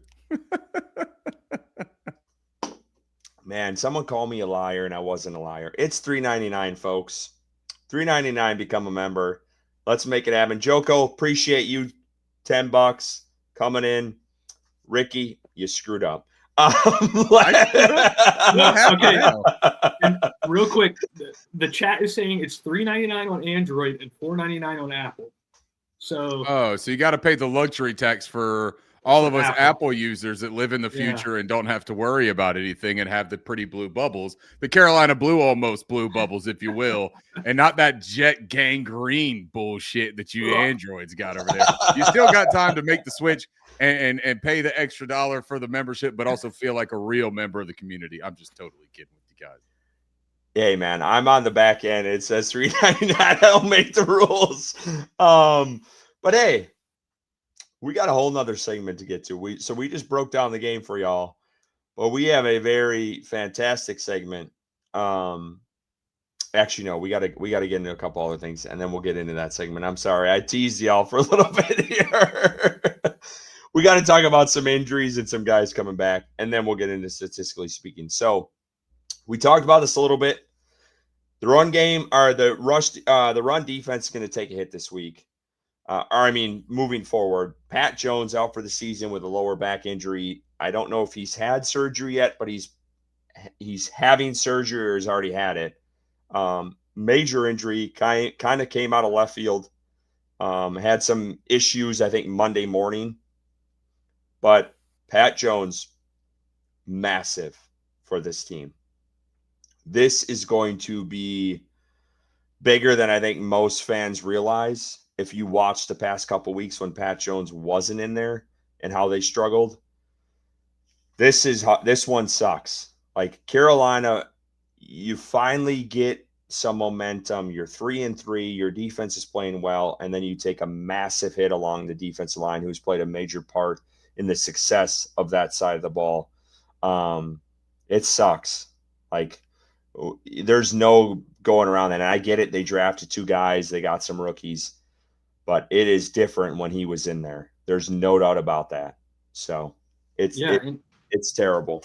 You mentioned the run defense, which is he's been monumental in setting that edge, but he's been one of our best pass rushers too, and really being disrupted off that edge. So it is a huge loss. I don't really, Dave Canales mentions Boogie Basham, and then the rookies as like fill-in replacements for him. We're all high on Nick Scorton. We all like Princely, but I think this is a situation where you have to add to replace. I don't know how I feel about Boogie Basham getting reps. And then, some people on Twitter cursed me and said that DJ Johnson return to Carolina is going to hit our notification soon. So if that happens, I'm deleting Twitter and never. Wow. Yeah. So I agree with you, Curtis. This is a huge blow. It really is. And I think we're going to see that pretty quickly for this defense, just because Pat Jones was so consistent there. I mean, he wasn't like a world beater by any means, right? He's not some elite edge defender in rushing the quarterback, but he was just consistent in a spot where we're coming off last season where we didn't have that. And I think he's a big loss, and it sucks. Hopefully he recovers well and returns next year better than ever. But right now, I think this team's going to feel it. I will meow mix myself if they sign DJ Johnson. In the snap of a fingers, I will meow mix myself. Not doing this. That's the thing. Bryson, you talked about his impact on the run defense. I think that this Panthers fan base, myself included, has been so weary of this whole, like, he's a great run defender label that outside linebackers or edge defenders get coming in here to Carolina to play in Evero's system, right? Because when we hear that, what we think of is DJ Johnson, the guy they traded up to get, that never amounted to anything, even as a run defender, right? And I don't mean that harshly. I'm just speaking matter-of-factly. But what Pat Jones brought, it actually was like this perfect microcosm of what Dan Morgan and Dave Canales and the historical tendencies of this Carolina Panthers team when it comes to like prototypes for positions, the arm length, right? The size, the strength, all of those things where we sit there and we're like, it's so crazy that they won't sign somebody with sub 34-inch arms or whatever it is. But Pat Jones's length made a considerable difference in his ability to finish plays for this football team this season. He has been as close to the quarterback as a pass rusher as DJ Wanham very often. But he has had the finishing ability, which some of that comes to his physical differences than DJ Wanham to finish those plays. His edge setting ability, his ability to create leverage with his length and his strength has been a huge key to his success at that position. And we will feel his absence immensely on this Carolina Panthers team. And it's not just because it playing in a base formation. It's not just him being your outside edge setter. It is him kicking inside, similar to how Nick Scorton did at Texas A&M, right? Playing that 4-eye and in a NASCAR package, playing closer to the center in the interior. He just had that mismatch. He had that ability that opened up so many possibilities for this defense and the fronts that they were able to deploy that we have not seen Evero have the luxury being able to do because we didn't have the personnel. And it's been so disappointing to find out today, man, because when I first saw the tweet about, hey, I haven't seen Pat Jones here.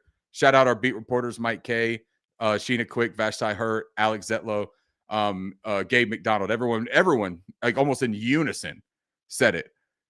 And then all of a sudden, it was like, it's okay. It's Wednesday. Like, I'm sure he's just getting a vet day or maybe his girlfriend had a bad taco or something. And like, he's at home for moral support.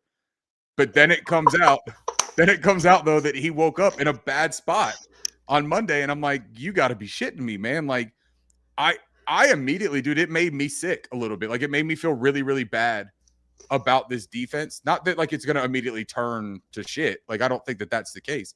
It's a resilient unit. And we'll talk about some of the things they could do. But Pat Jones was integral, man. Like, and I don't want to undersell how good he was for this football team, because I had doubts about him after the first game, despite the fact that I was a big believer of him when we did our preseason stuff. I said that he was going to make the most difference of anyone of the additions, right? Said he was going to be our best edge player. Thought that was going to be evident throughout the season. I thought he struggled in the first game, and I worried. I was like, shit, did we just sign another DJ Wanham? No offense to DJ Wanham. But we need guys that hit, man. Like, when we bring in these free agents, we need impact differences. And I thought Pat was really starting to make his mark. Turk Wharton, he is going to have a lot more pressure as an interior pass rusher. I'll tell you that now. And his build and his play style is different than Pat. He's not going to be able to go out and set that edge. We're going to have a lot of eggs in Nick Scorton's basket for the rest of the season. Now, as Nick Scorton's number one fan, I'm sorry, Nick Scorton's parents, I'm still his number one fan, I bet. I truly believe in him, and I think that he is developing. But we're going to have to hope that there is a NOS button strapped to his development that we can push and get him to take that next step, because now we need him to create pressures individually. We need him to lock in on his rushing lanes, and we need him to understand his role as an edge setter and not be worn down from it as a 21-year-old. So a lot to ask, but it is possible, man. We got good talent there. You nailed it. Rookies got to develop them a lot faster. That's the reality of this situation right now. Pat Jones, Ricky, you said it. His impact is not being talked about, and it goes unnoticed of how well he's played when he's in there. Turk Wharton, I believe, hasn't played the last 2 weeks, if I have that right. So that should help a little bit, but it's different, man. It's really different, and it's going to be a struggle for Carolina. You watched those couple games where Pat Jones was out, and Carolina struggled mightily on that defensive line against the run and in pass rush. And pass rush, I think, Ricky, you had put this out.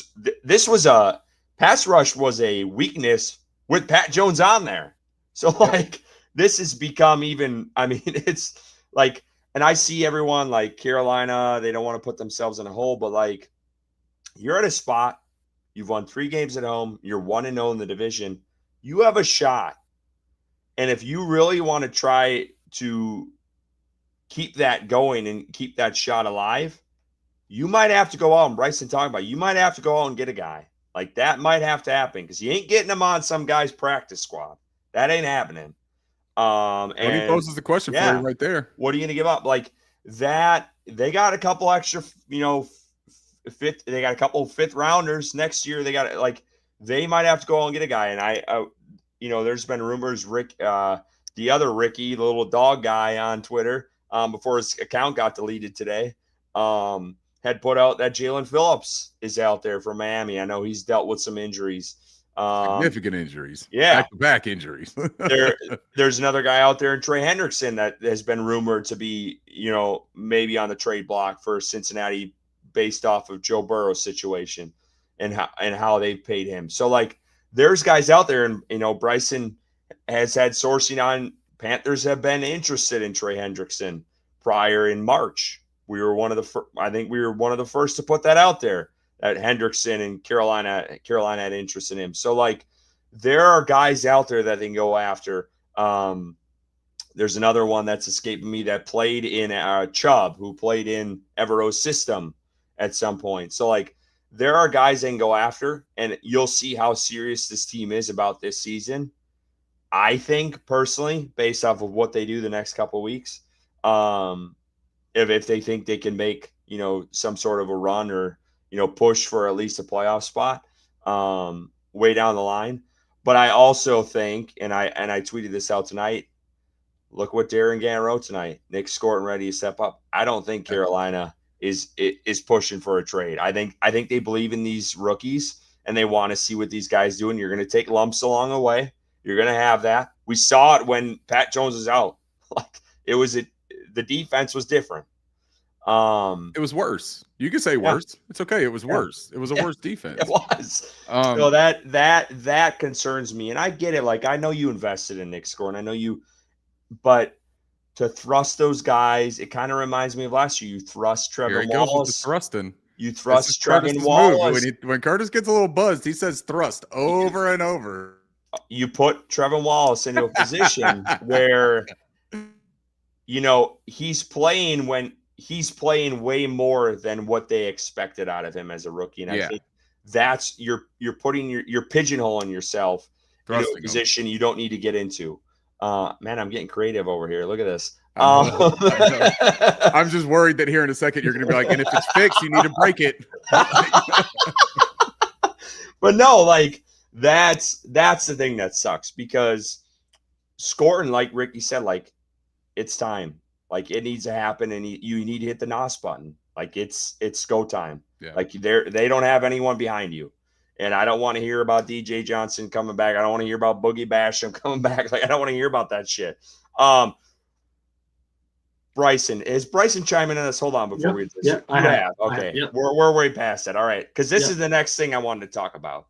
Yeah, and that's Coker. So Michael Muloff. Well, I'm curious about the pronunciation here of the last name, and I wanted to see if Curtis could do it. As a Brewers fan of Milwaukee and Wisconsin, I feel like that's more of your range than Carolina. But I'm going to say Michael Molhoff. Michael, tell us who's closer. If you can phonetically break that down for us, so that we're not saying your name the wrong way, because you've done a nice service here of commending us and giving us a super chat. I'll read this out real quick while we ponder more about how we butchered your last name. Appreciate all the work you guys do putting this on. Does Coker coming back open up play calls? It's Muehlhoff. There you go. You said lifelong battle. Does Coker coming back open up different play calls or styles for the offense? Will it be a tangible difference right away? First, let's go ahead and do our thing, boys. Let's salute Michael Muehlhoff. My guy. All right, so let's talk real quick about the Michael or the Jalen Coker reintroduction. I am a big believer that there is a tangible difference right away, Michael. I don't know that it's necessarily from a different conceptual standpoint than what Dave Canales is doing. I think that what Dave Canales is doing is what he aims to do. I think that the concepts that he has this team running is what he wants them doing. And I think we got our first taste of that really this week. Even the Dolphins game was different because it was in a comeback setting, right? This was a game script that I think was dialed up exactly how he envisioned dialing up a game script. I don't think they ever envisioned this defense allowing 7 points a game. I think they knew that they would have to put some points up. I think they knew they had to have some ball possession, but I think they knew they had to have some explosives dialed up, right? And they had to time it all correctly. And that's what I saw this week. And I think that what Jalen Coker brings, Michael, is some of these near misses that happen. I've seen a multitude of them this season so far with Bryce Young, whether it's Hunter Renfrow, whether it's one of the other two healthy wide receivers for some of those football games because we traded Adam Thielen, Xavier Legette was out. Like honestly, man, we've been down bad too with the wide receiver play of this group because of injuries. But Jalen Coker is a different athlete. I posted an all-22 clip today of his rookie season and what he did as an undrafted free agent, right? This guy, I think it's easy to forget that he is 6'1", 205, 210, somewhere in that range pounds, right? And he's full, man. This isn't a frail-looking guy. And 6'1", I mean, he is a real 6'1", not an in-your-player's guide 6'1". He's got a 40-inch vertical. He's got athleticism. Is he a burner straight speed in the underwear Olympics? No, I guess not, man. But like was Puka Nacua, was some of these other impactful wide receivers that we are seeing play great football at the NFL level. What do those guys do well? Those guys have contact balance when they catch the ball to continue a play. I'm not trying to be mean when I say this, Bryson. I don't want you to take this personally because of your whole doppelganger thing. But Hunter Renfrow is not going to break many tackles and continue on a play in tight quarters. That's never been his thing. It's not going to become his thing now at this stage of his career. He still has reliable hands for the most part, but where Bryce and him have been inches off, right, Bryson? Literally is inches off. But the difference between the reach and height of Jalen Coker and the reach and the height of Hunter Renfrow is inches. And it's familiarity and it's timing and it's chemistry. This is why I think this team was comfortable getting rid of Adam Thielen. I don't think it's because they were just pegging him into being this, hey, you're going to be our 7-yard route runner across the middle of the field. And that's all you're going to be. You're going to be safety blanket Jalen. No, go back and watch that clip. He is used in a myriad of ways.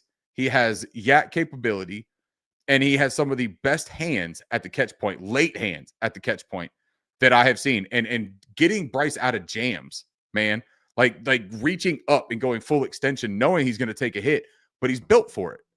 That is a tangible difference, Michael, in my opinion. I apologize for the rant here, but I was really excited to talk about Coker tonight, Bryson, because I think I came out early on and said that I think this is wide receiver 2 on this football team. And I think when he comes back, his pairing with Teteroa McMillan, man, I just think sky's the limit for this offense if everyone can stay healthy now. Yeah, I agree. I don't think the calls or styles of the offense is different. I think the tangible difference is Bryce Young's comfortability with this wide receiver room. We saw it last year with, with Coker and Bryce in this offense. Coker's first year as an undrafted rookie, making a huge difference, being arguably the best wide receiver on the team last season.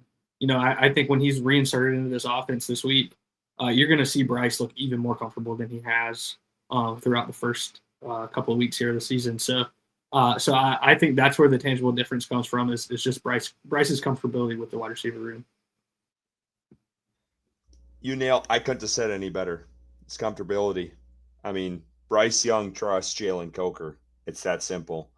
Did you say trust or did you just say thrusts? Trust. Okay, just making sure.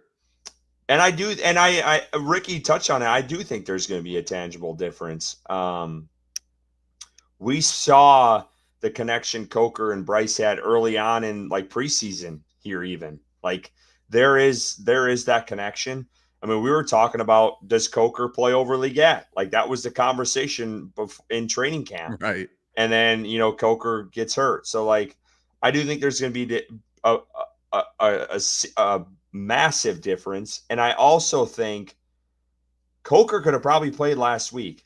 I think Carolina was kind of playing it safe. It felt like Coker could have probably played last week. But I think Dave Canales wanted him full, let's balls to the wall here. Put him out there 100%. And I think that's why they kind of waited on it. And it paid off. I mean, they still got the win. But I think Coker could have went last week. I do. Do you want to know what makes me extremely nervous about that, boys? The last time I can remember that feeling of them being I think he could have went this week, but I think Dave Canales was just playing it really safe so that he was 100% when he was ready, even though the player the week before said that they were ready. Does that ring any bells at all for you guys? Jonathan Brooks in Germany. Oh, yeah. Jonathan Brooks in Germany. Yeah. He said he was ready to go. He said he was ready to play. He told the coaches he was ready to play. They held him out one last time. They brought him back the next week after, right? Well, what I hate is Coker's coming back at MetLife. And MetLife has a terrible playing surface. Yep. Yeah. And that's not trying to put negativity into the world, but I couldn't help but get that shiver down my spine, right? When I heard these similarities in the way that was spoken about, because I think that it's the coaching staff trying to help put these players in the best position of success. And I just hope that this time it works. You know what I mean? Let's get one more super chat here, boys, before we move on. We got Ray Fornash, who is one of our brand new members as well. So shout out to Ray on that alone. But then he comes in hot with a super chat full of congratulatory, nice things to say. Ray says, discovered this awesome pod before the season started. Love it. This was my first opportunity to watch live. Keep up the great content. Hey, Ray, as long as you keep showing up and being a part of this community, bro, we'll keep showing up and making the content. Thank you, Ray. Very much. Very kind of you, man. I mean, where else are you going to get a podcast that can sit here and speak about ball for a little bit and then chug a couple of beers together, take a shot, and make ridiculous winning, victory videos? Which, by the way, it's been a couple minutes since we played that. Cue the music.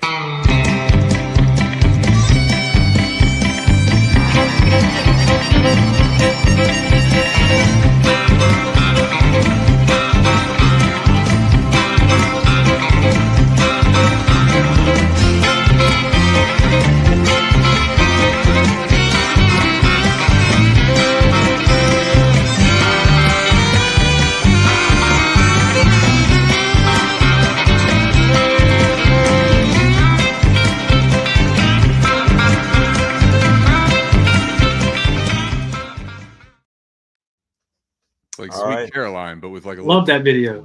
Love that video. And before we get any further, guys, I do want to pull up some of the member chats here because that is a extra kind of perk benefit. Yeah, perk that you get being a member. Sorry, I skipped all the way to the top here. All right, well, we've been on this roll. We've been on this tangent, so we've been talking through, but I'm glad you brought this up, Bryson. Yeah, so let's talk about it quickly. Go ahead, Bryson. Joko asked, would y'all trade for Chase Young? I think Chase Young is a good player, right? I don't know if the Saints are in a position where they would be willing to ship someone off. The Saints have been competitive, man, in their games. They haven't won a lot of games, but Spencer Rattlers look decent, and I think they're a team that's wanting to compete and continue to compete. So not sure if they're in a position where they would want to move off somebody like Chase Young. He hasn't been like a world beater, but I mean, he would add, I think, a positive net gain to this edge room. So I think in a perfect scenario, yeah, I would send a sixth for Chase Young. Like, well, why not? I think the price would really determine my interest. I think that they might trade Chase Young to get some of their young guys some playing time, but I don't think they would ever trade Chase Young to the Carolina Panthers. I agree. That's where I would end with that one. But there has been some interdivision trades already in like Joe Flacco, for instance. Like, but I feel like hate is coming back though, man. In the NFC South, I feel like we hate each other again. I don't think we're gonna help each other. You're not wrong. We're not the soft AFC North, man. This shit is for real down here. Let's go to Joko again here. Yep, thank you. Coker is built like DJ Moore. Come on, Ricky. Interesting. What do you think of that? Yeah, no, it's not completely wrong. I think that Coker is a little bit longer than DJ Moore. And I think he plays a little bit longer. I think that DJ Moore is a lot more compactly built. Coker, I didn't really have a great comp for Jalen Coker, but if I have to look like around the league right now, man, don't put me on the spot now because now I'm struggling to think of somebody. I thought you had one. Oh man, like last year or Lad.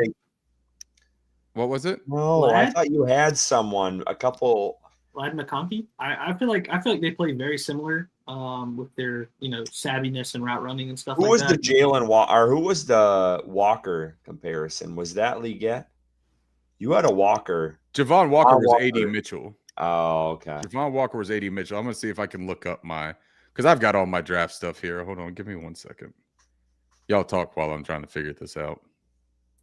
Yeah, I think Coker excels in my opinion, in, Ricky mentioned earlier, he's not like the fastest dude. He's not a burner, but he's super savvy in his route running.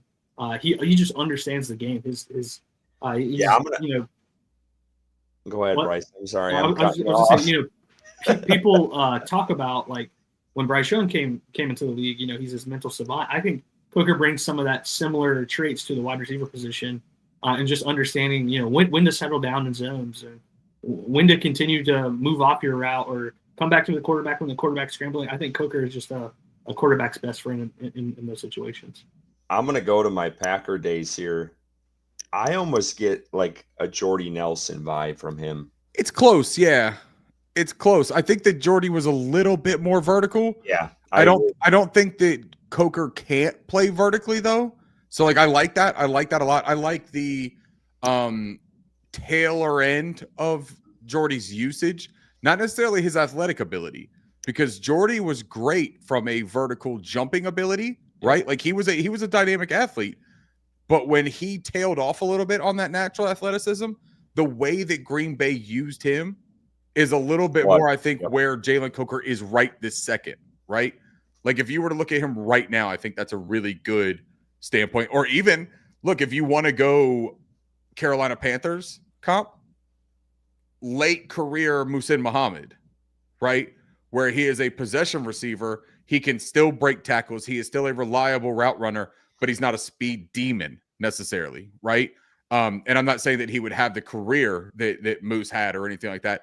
I actually had Xavier Hutchinson, and Xavier Hutchinson is a guy. He's a little bit taller. I think he's like 6'2.5", 6'3".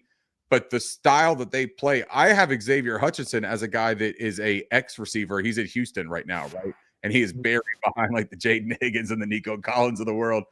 But as far as playability, I think that he's very similar because he could be a big slot, but he also has outside versatility. And I think that's exactly what Jalen Coker brings. That was who I had. I have the perfect comp, guys. I just thought of it. Okay. Adam Thielen. Oh, damn it. Right. When he was younger, maybe I could see that a little bit more.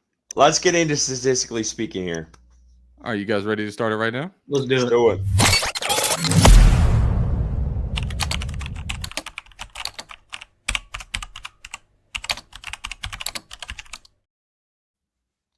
All right, so look, we got the New York Jets. If you guys are Adam Sandler fans by any stretch, right? You'll remember the most famous saying of all from the Big Daddy movie, the goddamn Jets.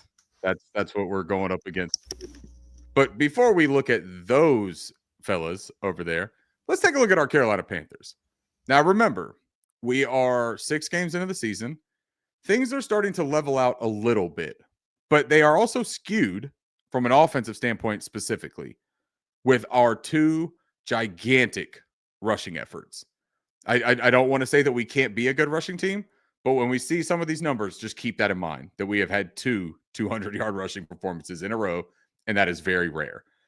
22 points per game for this Carolina offense. That's 19th in the league. I think that's a relatively fair place to expect us to stick around. In that 22 to 24 range is where I would hope that we would be at the beginning of the season. I wanted 15th to 19th type of range. That's a good range. 27th in pass yards per game at 188.2. Again, game flow the past couple games, you haven't had to throw the ball, man. I know people are down on Bryce because he hasn't thrown for 250, 300 yards. I could care less personally about that yardage. Don't need to. He's throwing 3 touchdowns, guys, and the 1 interception that he threw wasn't an interception on Bryce Young. Bryce Young is playing good football right now. Maybe I'm just old school and I don't really give a rat's ass about stats, but I think Bryce Young's playing really good football. So 188.2 yards per game, that's 27th in the league. 142.7 rushing yards per game, that's the 4th best in the league. Now, I will say this. I don't think that's super far off from where we should be. Like, I think that we should be running that football for 125 to 145 yards a game. I do think that. So if we're gonna level out, which is what we always talked about during this segment, let the first 4 or 5 games go through. You start like letting the dust clear in this point of the season. You start getting a little bit more truth to it. That might be where we go, possibly. I think we're a top 10 running team. EPA per pass play, tied for 27th in the league at negative 0.14. That sucks still. We need to be more efficient with our passing opportunities. That I think will come with getting healthy. So I'm still not down on that. I think that this is that finding your rhythm, finding your pocket. Let's see how that progresses the next 3 weeks. Let's keep an eye on that number, guys. I want to see that number get better. EPA per rush, 4th in the league at 0.08 on the positive side. I mean, they're literally earning expected points per time they carry the football. That is Panthers football. That is classic smash mouth football. Passing percentage, they throw the ball 55.6% of the time. That is tied for 19th in the league. I think that's a good place to be. Why would you pass the ball anymore? We talked about this being a pass happy team. Remember, Bryson, do you remember they were second most after, like, I think the Dolphins or something like that, going into one of those games? We both looked at each other when we were doing this segment. We were like, that ain't good. You got to move off of that. Like, this is not beneficial for you, this offense, to be in that area. They have come back down to the access point. Defense, let's go right into it. Let's go power move on this segment. Points per game, 21st in the league at 24.3. I do think that's the mean. I think that's regressing to where you're going to end up seeing this defense, man. We gave up 40s. We gave up big numbers at the beginning. And now all of a sudden we're kind of leveling in. Giving up 27 to the Cowboys, that doesn't bother me at all, fellas. I think that giving up 27 to that offense is a feather in your cowboy hat, if you will, right? You know, call it macaroni, whatever the Southern saying is. That right there, I think, was a good showing, and I think it's true to who we are. We got to get the pass rush going, though, and we'll talk about that. Pass yards per game, they're allowing 213.8 per game. That's 17th in the league. Again, middle of the road defense, what we all talked about. Rushing yards per game. Here is the one. Stop what you're doing. Order postcards. Write these figures down on the postcards and send them to all your family and say, hey, early Christmas cards are coming out. The Carolina Panthers got the 9th best rushing yards per game figure in the NFL, and we're 6 goddamn games in. That is remarkable. And they're playing good rushing football teams, and they are playing solid football, man. Pat Jones, I hope that doesn't wreck that. I don't think it will. But this is fun stuff, man. Like, honestly, I might take a screenshot of this, and this might be my family photo. Everyone's going to hate it when they get this for Christmas, but this might be it. EPA per pass attempt, we're 26th in the league at 0.09. Teams are also throwing the ball at a relatively high clip. We'll get to that, but they're finding success. J.C. Horn has been good. We've limited a little bit of the explosives, but there were still the early stuff at the beginning of this year that really caused us some pain. And the way that teams are scoring against us, they're scoring with the ball in the air. They're not scoring on the ground against us. EPA per rush, here's my point right here. 0.11 on the negative side, tied for 7th best in the NFL. Great rushing defense. I don't know what else I can say about it, boys. I tell you what. Teams throwing the ball 15% of the time against us. That's the 13th most in the league. Yeah, that works for me. Like they're respecting both ends of our defense, right? There is no surefire way to beat us. You can't run against us. Our secondary isn't trash like it has been. You got to come up and you got to have a game plan against these Carolina Panthers. I like seeing that. I got a little bit creative with some of these keys. Dug a little bit deeper on one or two of them because there are things that I think. All right, so guys, we've done this with the Dolphins, right? We did it with the Cowboys. There were certain things that showed up as just these glaring differences. And I want this to be as game specific as possible. So the first one I have here for the keys for the Carolina Panthers, the EPA per play against cover 2 is 0.22, and that's 8th best in the NFL. You'll see why that's important later. Sack rate for the Carolina Panthers offensively, 4.7%, 7th best in the NFL. You know what's really crazy about that, guys? They're allowing a pressure rate much higher than that. Years ago, or last year, and at the beginning of or the rookie year, and then at the beginning of last year, and even for some of the end of last year with Bryce Young, that was a huge point of contention for this fan base. Bryce Young was taking sacks that he didn't have to. He was running himself into sacks. He was putting himself in dire moments, right? It's the opposite right now, guys. The pressure rate is higher than the sack rate, and considerably. Bryce Young is making turnover mitigating decisions. I love to see that, man. You talk about what I love seeing a quarterback play. Don't ruin my game, quarterback, right? He's doing that right now in the pocket. Love that. Yards before contact per rush attempt, 1.66 yards before contact every time they run the ball. 8th best in the NFL. That matters. That means it's your offensive line that we just waxed poetically about tonight and gave a lot of flowers to those big old hog mollies up front. They are doing their thing. The tight ends are doing their thing. That has to be talked about, that some of these pulls and some of these seal blocks that are happening by skill players. Like these are important things. They're getting motioned into a C gap and they're blocking a linebacker. They're blocking a down safety. And they're doing their job and freeing up this running attack to really get in the ground and make their hay. Defensively, quarterback pressure rate, 24.1%. That is the worst in the NFL. This Carolina Panthers pass rush has to figure it out. They just lost their most prolific pass rusher so far. They still have potential in that area. But I said after week 2, I believe it was, correct me if I'm wrong, this will not change from the top one of these defensive keys until it changes from being one of the bottom 3 in the damn league. They got to work this out, man. Opponents rushing rate outside the tackles.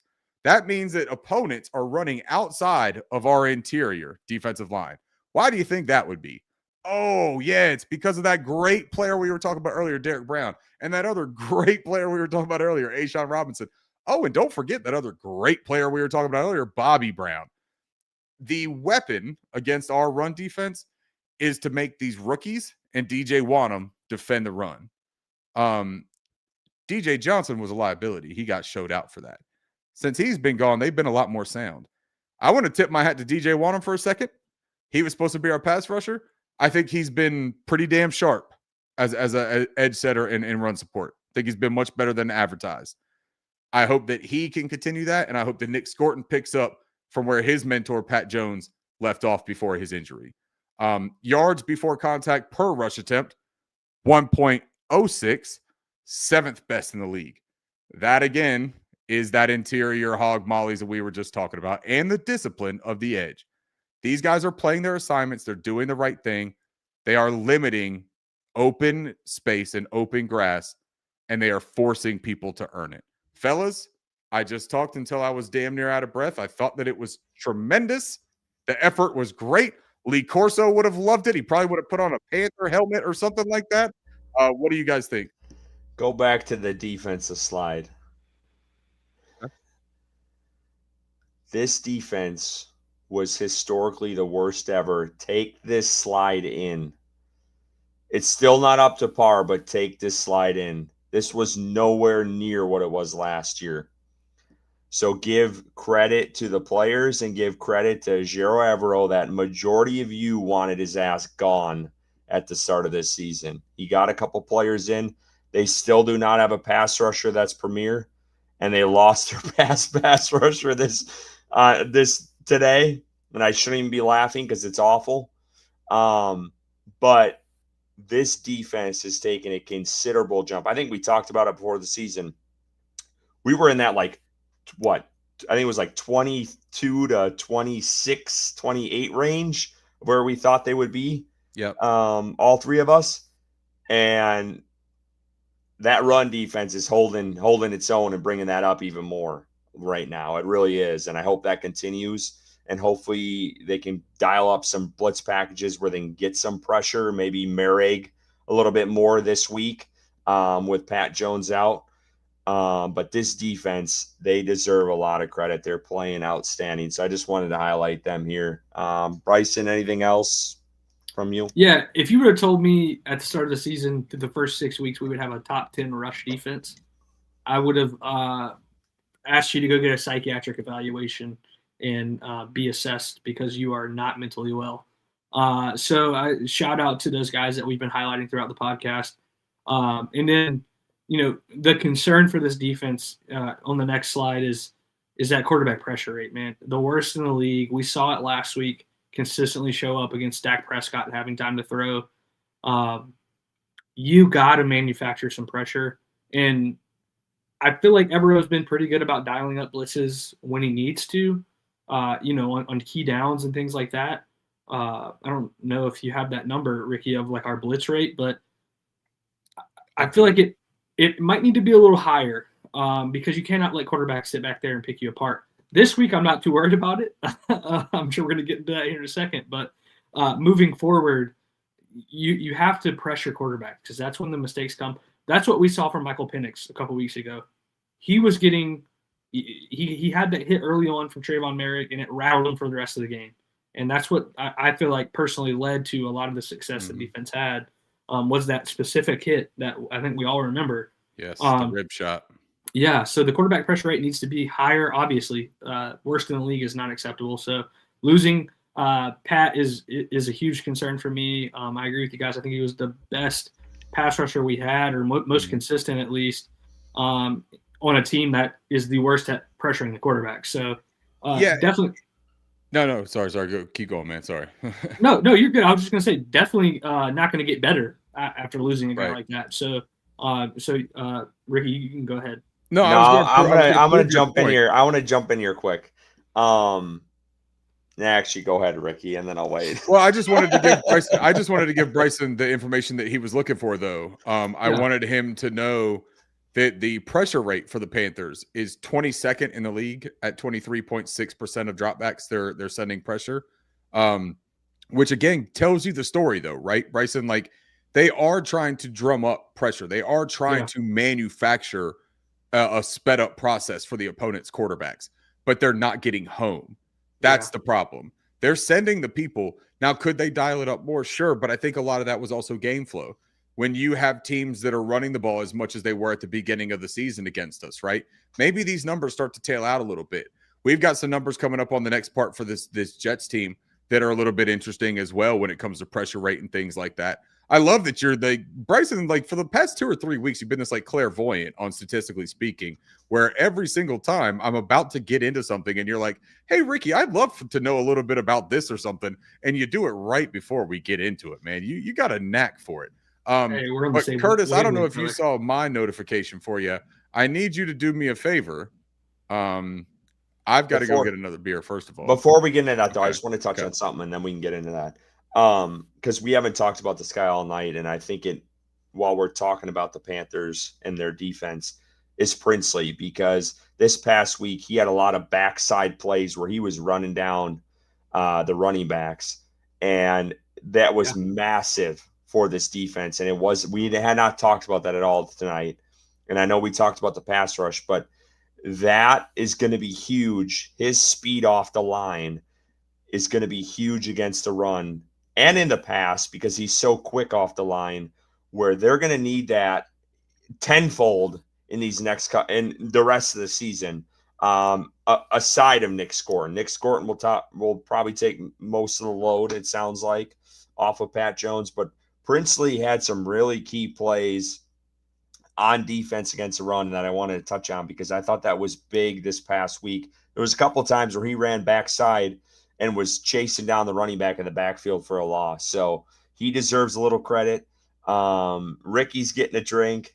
So hopefully if I can – actually, he's the only one who's got them. Well, let's see if I can figure this out. And get this video playing. Well, I'll say why you try to figure that out. You know, the knock on Princely coming out of college was that he was a speed pass rusher and wasn't a good run defender, right? Like he struggled in stopping the run. So to see that last week show up against the Cowboys, against a good potent running attack throughout the first 5 weeks of the season, I think is huge. You hit it on the head, Curtis. It's like he's continuing to show growth on the field where it matters the most in a particular area that he struggled in college. And now we're seeing it, on an NFL field. So that's huge in getting additional play time for himself on the field. And then hopefully eventually getting those sack numbers up that we hope that he has with that speed rush off the edge. So yeah, that's huge. Absolutely. And while Ricky's getting his next drink, Stephen Belk, he was the one who had the whole smorgasbord last week. He said, bottles empty. I tell you what. You got my man his break here. Let me get that song. I think is Steven the one that I owe the shirt to? Because I still haven't sent that out. I will be sending that out, I promise. But I'm going to hit this beautiful video that Ricky created. We'll be back in about 30 seconds.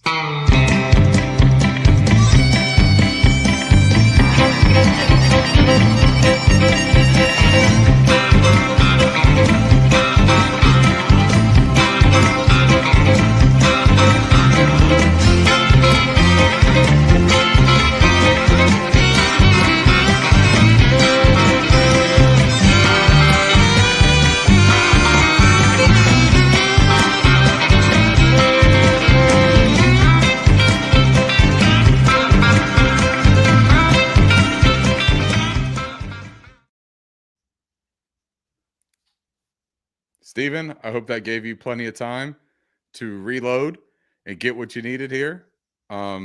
Boys, which one of you is going to take this Jet segment here? I'll do 100%. No. We are not changing a damn thing. No, yeah, you're right. Bryce has been doing it, and we've been with it. Yeah, I am not. Yeah, we're not changing a damn thing. And that'll go to my prediction later as well. Just a little foreshadowing there. All right, Jets offense. 20.5 points per game. That is 25th in the NFL. Passing yards. This is a laughable number. I know they had negative 10 net passing yards last week. when you factor in the sacks. That passing yards number includes Garrett Wilson, who won't be there this week. Yeah, they've been struggling to pass the ball. We'll say that. 32nd worst in the league with 144.2 yards per game. Now the rushing yards, all right, 135.7. They are running it at 5th best rushing yards per game. Pretty good rushing attack. Breece Hall is a good player. I've been a fan of his since he came out of college. Their offensive line, I think, is a pretty solid group there.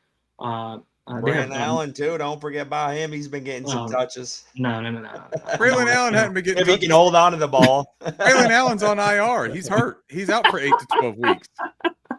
But before that, he was rushing the ball last year. He's talking about last year, Ricky. He's talking about he had a decent run a couple weeks ago, damn it.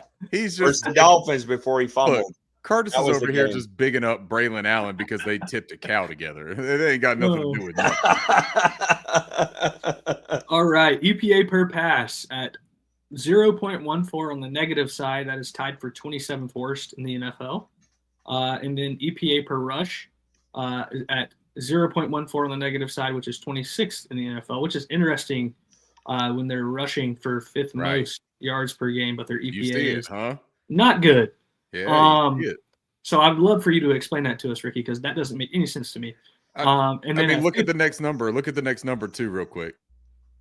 The pass percentage at 54.3%, which is 23rd in the league. So explain that to us, Ricky. It just means that they're running the ball so often, and in their script, they're still not running it effectively. They're not scoring a ton of points. When you see this points per game down here at 20.5, that's expected points added, right? But they're not meeting it. So, like, just because they're running it so often doesn't mean that they're efficient. A lot of their rushing yards come from Justin Fields scrambling, first of all, which isn't like a expected points added. It's not a scheduled play. That's not drawn up to do that. Outside of Breece Hall, they haven't been overly efficient either. They have the really dynamic offensive rookie tackle, Armand Membu, who I was a really big fan of. I like him a lot, but they lost Elijah Vera Tucker early in the season, and he was a big part of their plan. They have been struggling to find their footing, but they have this weapon of having this run-first quarterback in Justin Fields.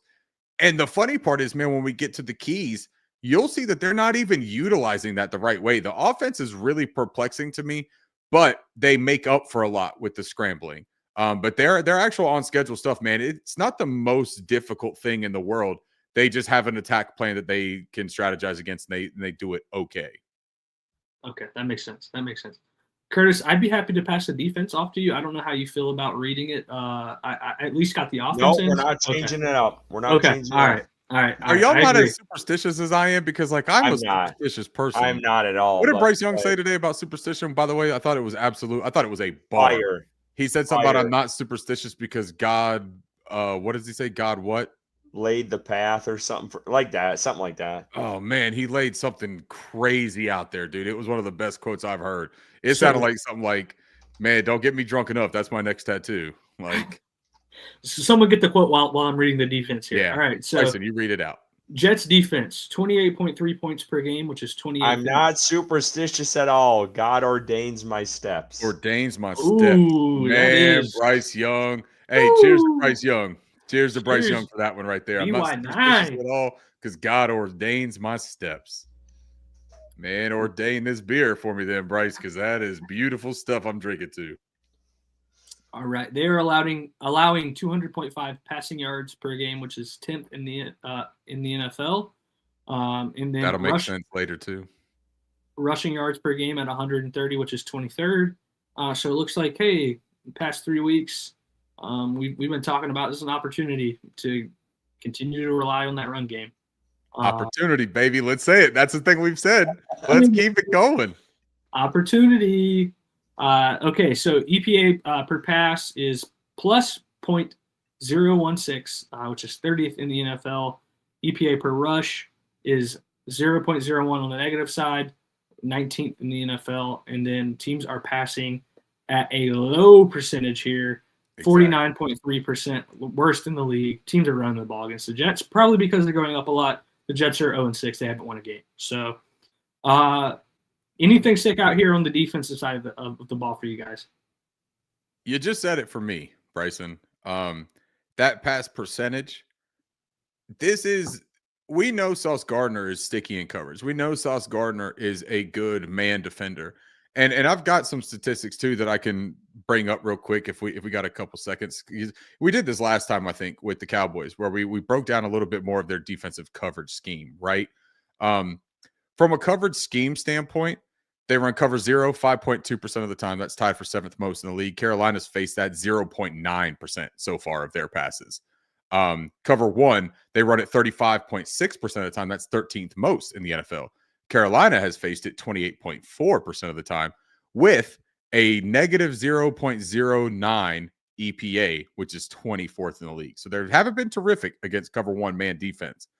Now, here's the really interesting one, and you'll see this on the keys, but I'm going to give you a preview.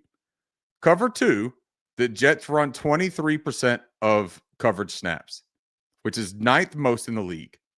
Carolina has faced that coverage, cover 2, 20.4% of snaps, and they have the 9th highest EPA against cover 2 at plus 0.219. They have found success against cover 2. When that middle of the field is open and they have that cloud underneath coverage, Bryce Young has been able to work. They're going to run cover 1. Let's be real here. No. Wait. They're going to run some cover 2 because they're going to have to. That's the thing, though, man. This is what we talked about with the Cowboys. This is what we talked about with the Patriots. It's what we talked about with the Dolphins. Game flow is going to matter tremendously on who is dictating who. We have to dictate the flow of this football game. Because if you can get this Jets team, and there are plenty more stats I'm about to say about this, if you can get this Jets team into the predicaments that you want to get them into, you can beat the hell out of this football team. Mm-hmm. But if you don't do that, if you allow them to linger and stay close, this team is also built to present problems in situational context. Cover 3, they run at 16.2% of coverage. That's 24th most in the league. We have faced that 22.2%, and we have the 24th worst EPA. Cover 4, again, get them into passing situations, right? Get them into obvious passing situations where we could take advantage of it. 7.3% tied for 19th in the league. They don't run it often because they allow so many rushing yards and opportunities. We've faced it 11.1% of the time, and we have a 0.203 EPA, 12th best in the league.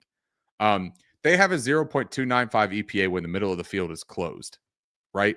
That's talking cover 1, cover 3s, cover 6s. Those are all middle of the field closed. They've got a safety manning the middle of that field.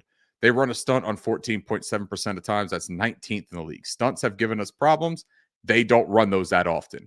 That is very similar to what we talked about with the Cowboys last week, right? They ran a very low stunt rate. We had no issues with what they did with the games up front. They only have 5.3% of the time they're showing simulated pressures. That's 24th.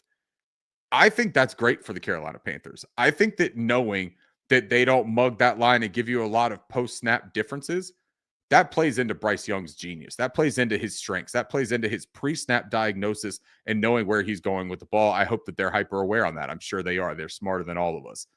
47.6%, second and medium blitz rate. That is the 4th highest in the league.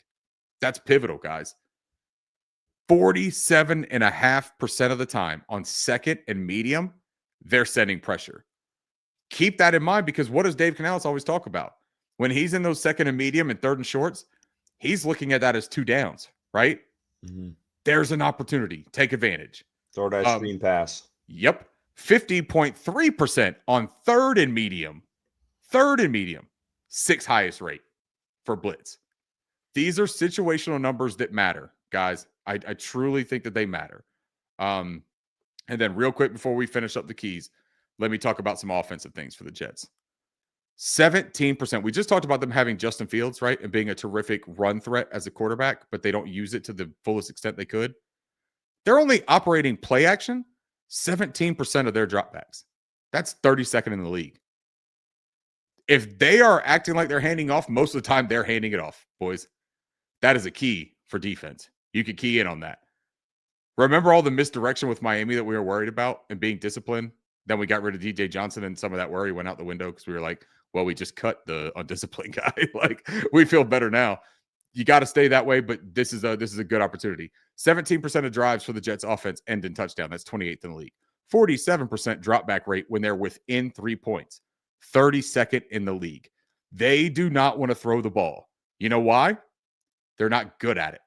Their quarterback's not good at it. Their skill players aren't good at it. Their offense isn't built for it.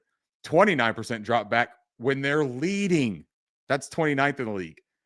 You have to get this Jets team, I'm telling you now, you have to get this Jets team into a situation where they have to throw the ball. We need to be in the lead, and we need to be up by a touchdown. If Carolina can do that, I'm giving you the key right now. I'm giving you the map.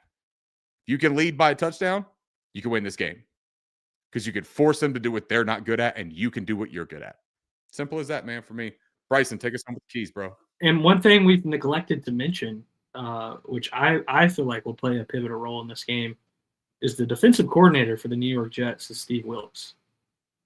And I feel like maybe some of their tendencies might change in this game based Very off possible. of personal vendettas that he may have about this organization. So I think that defense might be cooking up a little something different for the Carolina Panthers.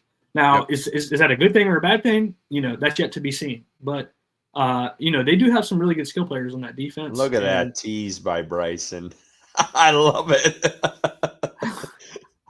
So we'll get into the keys here. 51.4% QBPR allowed. That's 32nd in the league. 2.45 yards before contact per rush attempt, first in the NFL. Okay. 53.7 rush rate outside the tackles, 11th most in the NFL. So that shows that they're good at running outside the tackle, and it showed earlier that we had a weakness outside the tackles. Yeah, that's going to be a key to the game, man. And that yards before contact, you got to make the tackles when you get there, man. And Pat no Jones missed tackles is out this week. No missed tackles, man. Yeah. A side note: they had 0 missed tackles in the last game, according to PFF. Right. Yep. Which was awesome to see. All right, get to the defense here. The keys. This is kind of hard to see. 32.8% blitz rate, which is 7th most in the NFL. Steve Wilks is dialing it up. And I'm fine with that against Bryce Young because I feel like he does pretty well against blitzes. 3.07 yards before contact per rush attempt, which is tied 17th in the NFL. After contact. And the reason that's included on there is because that's the same exact figure for the Carolina Panthers. All right. And then 23% cover 2 rate, 9th. Ricky, you kind of mentioned, or you kind of touched on that. Yeah, yes, sir. You touched on that. Carolina does have some success against that defense. So, if you guys want to get into, I guess, predictions is next. Yeah, and real quick, shout out Kitty Lit. That's our buddy Alex. If you go to this game in New York, Alex has a wonderful restaurant, sports bar. In the Upper West Side. Let's plug that shit. Yep, called the Throwback. It's a beautiful space. He's worked really hard to get it up and running. It has everything you would want. He's got a Carolina Panther flag out there, even in the hostile territory of New York. So if you are making that trip to the game, holler at Alex Bryant. Go up there, support him. He has done Panthers content for a few years. He's also a really good guy. So support him, man, if you can get up there. Hell yeah, I love that. What is it called again, Ricky? Called the Throwback. The Throwback, and that is in Upper West Side. All right. And Ricky, you talked earlier. Hey, hold on here. We're giving Alex some flowers here. The Throwback. It's on Amsterdam Avenue. That's fitting. All right, New York. Sir Icy, go up there, man. Go to the Throwback. Hold on. 5.0 rating on Google. 48 reviews. Perfect rating. One damn negative review. Go check them out. The Throwback. If I was up there for that game, I'd be there and stealing alcohol and stealing Take food. A picture up there and tell Alex, ask for Alex and tell him that he owes us a couple of super chats. Let's do it. Amen to that. Hey, let's get into the game. Bryson, you said you had a prediction. I want to hear it. Yeah, I was going to mention my favorite quote from Big Daddy because go ahead. Ricky mentioned it earlier. Love that. Kangaroo time. All right. I like the one, Scuba Steve, damn you. You give him all the easy ones. Yes. Hip hop. Look at us. All of us are Big Daddy fans, huh? Is this just Great a movie thing? Great movie. Hooters. I love that movie. All right. So getting to the predictions for this game, we talked about one, our superstitions. Two, they're going up against Steve Wilkes, right? And a lot of fans believe that Steve Wilkes should be the head coach in Carolina right now, based off of what he did in his time as the interim head coach. So that worries me. And I'm going to preface this by saying we are superstitious, okay, of what's happened over the past couple of weeks with our predictions. So that's what my basis is coming off of for this prediction. The Jets offense, running the ball poses some issues, right? The Panthers defense has been good the past couple of weeks stopping the run, but you got a quarterback that is pretty good at running the ball. You got Breece Hall, who is a dangerous running back, an offensive line with Mimbu, who's a good blocking offensive lineman. All that to be said, I'm going with the same route I've taken the past couple of weeks here. Carolina struggles on the road, right? The Jets need a win, and I think the Jets get a win this weekend. I got Carolina going to New York. Don't rub your eyes at me, Curtis. I'm superstitious, dude. Okay, I got the Jets winning this game, 20-16. Come on, Ricky. I think Curtis, did you go next last week? Yeah, I'll go next. Okay, you go next. All right. So I'm not on that side, Bryson, on superstition. God, here we go. I've tried not to be that way. The Brewers have kind of pulled me back to the middle a little bit. I'm wearing the same jerseys and all that other shit. But the Panthers are 0-10 when they are favored in a game since 2021. Okay. They're a favorite in this game. 1.5. Are they? I thought they were 1.5 underdogs. Yeah, it changed. Oh, did it change? No, the line's changed. I'm right. They're favored now. Yeah, that's what I thought. Oh. Yeah. They opened up as underdogs, but they changed, yeah. I guess somebody's been listening to our show. Yeah, so Garrett Wilson's out. I'm looking at this roster, and I'm sorry, Bryson, but I'm flipping the script here. Carolina loses this game. I have a problem. I have a big problem. This team is not very good. They beat themselves a lot. They get a lot of penalties, a lot of turnovers. I think Carolina, for the first time this year, gets a win on the road. I'm going against the grain here. Fuck the superstition. I think Carolina goes up there. It's going to be a closer game because the Jets have played some teams tight, but I think Carolina pulls this out. I'll go 24. You said 16, right, for Carolina? I'm going to go 24-16 the Jets. So I think they get a couple ugly scores in there, but I think Carolina pulls this one out. I do think Steve Wilkes is going to change some things up defensively, but I have a hard time thinking Carolina loses this game just looking at this roster. I think Justin Fields says this week he needs to be more aggressive. I think that was his quote today when he was interviewed. I hope and pray Carolina can contain him in the pocket, and I think they do, and they're going to win this one in the Meadowlands. Give me them 24-16. And Ricky, let me defend myself real quick to the chat. Please do. I picked that because I've picked against the Panthers the last 2 weeks, and they've won. Do I, in my heart of hearts, think that the Carolina Panthers are going to lose to the New York Jets? No, I don't. But I'm a superstitious person, so I wanted to keep that going. Curtis broke it. Just now, live on air. Yeah. So doesn't give a damn about the team. He's the opposite of Trevor Etienne. Don't give a damn about superstition. If Curtis was handed that ball off in the fourth quarter against those Dallas Cowboys, I would have fell down. You don't know me. You don't know me. I would have fell down. So I want everyone to know if we lose the game, this weekend, everybody can blame Curtis. Everybody. Great. Can blame I'm just Curtis. going to keep picking Carolina then, and they're going to win eventually. Go ahead, Ricky. I just want to make something clear real fast before we do this. And I'm speaking with my inside voice now so that we can all be calm and civilized, right? I hit the nail on the head with the Arizona Cardinals score perfectly. I was 1 point off of the score of this Cowboys game on both sides. But I called both of the wins for this Carolina Panthers team, right?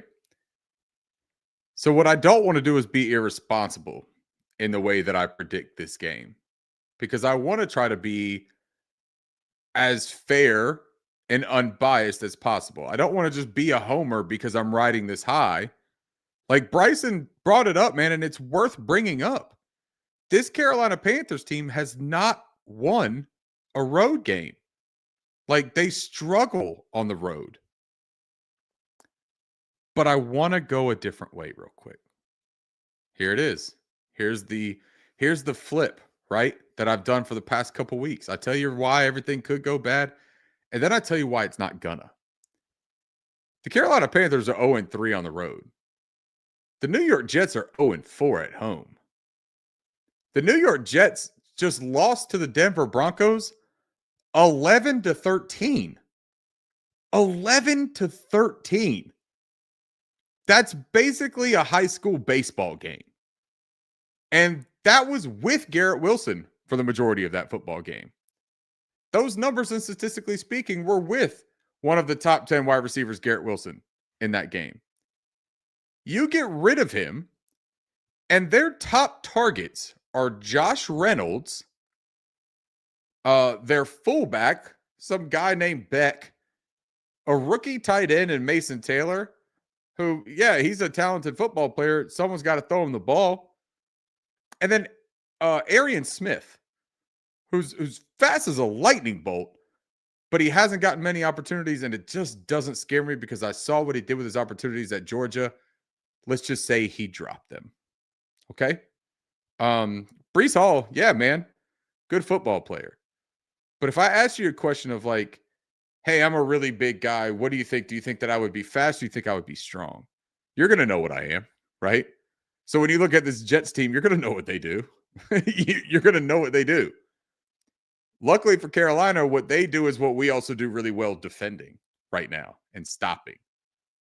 I think that the Jets are in a world of trouble. And I think that the Carolina Panthers are ascending. I think that they're bought in. I don't think this is fool's gold. I don't think that this is just home cooking for Bryce Young and Dave Canales. I think this is what we all wanted the Carolina Panthers to become. The Jets lost against the Broncos 11-13. They lost against the Cowboys, who we just beat 37-22. They only scored 22 against them, right? At home, and allowed 37. They lost to the Dolphins in Miami 21-27. They lost to the Bills 10-30. And you might say, well, yeah, the Bills are great. The Bills just lost to the Falcons. And I don't know if you guys remember, but let me be humble enough to remind you, the Carolina Panthers stomped that Falcon ass 30-0 here at Bank of America Stadium in Charlotte, North Carolina. So I say all of this humbly and with all the utmost respect and care in the world for all this to say that the Carolina Panthers win this football game 24-10. They win by 2 touchdowns, and they're in control of this thing all the way. I think that the New York Jets score their touchdown with about 4 minutes to go in the fourth quarter, and it might not even be Justin Fields who's leading that team on the field at that point. I think that Steve Wilkes gets a big old handshake from Ejiro Evero. I think that it's a, hey, man, look, you were great for this team. Appreciate what you did. But we're on to bigger and better things. And I think it starts this week. And I'm gonna give you a teaser right now. If they win this one, we talked about signing an edge player, trading for an edge player. There's a real funny thing that could happen here where the Jets go 0-7, and all of a sudden they're looking at selling off a Jermaine Johnson or a Will McDonald or even a Michael Clemens. And guess who could be buyers? Carolina Panthers. And then guess what could happen after that?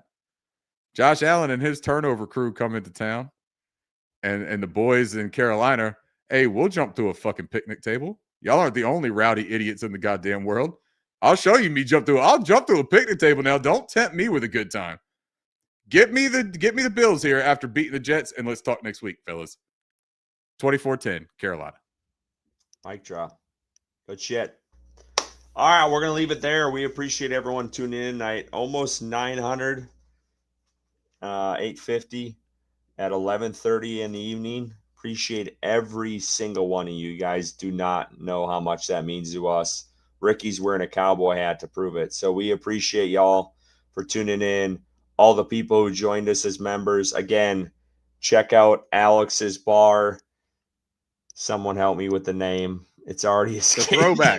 The throwback. Thank you. The throwback. Shout him out. Did we get him up for the super chat? Did we cheers him? We did not. I appreciate it, Alex. Alex. Cheers to Alex and the Panthers winning on Sunday in Alex's new hometown of New York. Let's go. Again, thank you guys all for tuning in tonight. We'll be back next week, hopefully celebrating a win. Until then, keep pounding.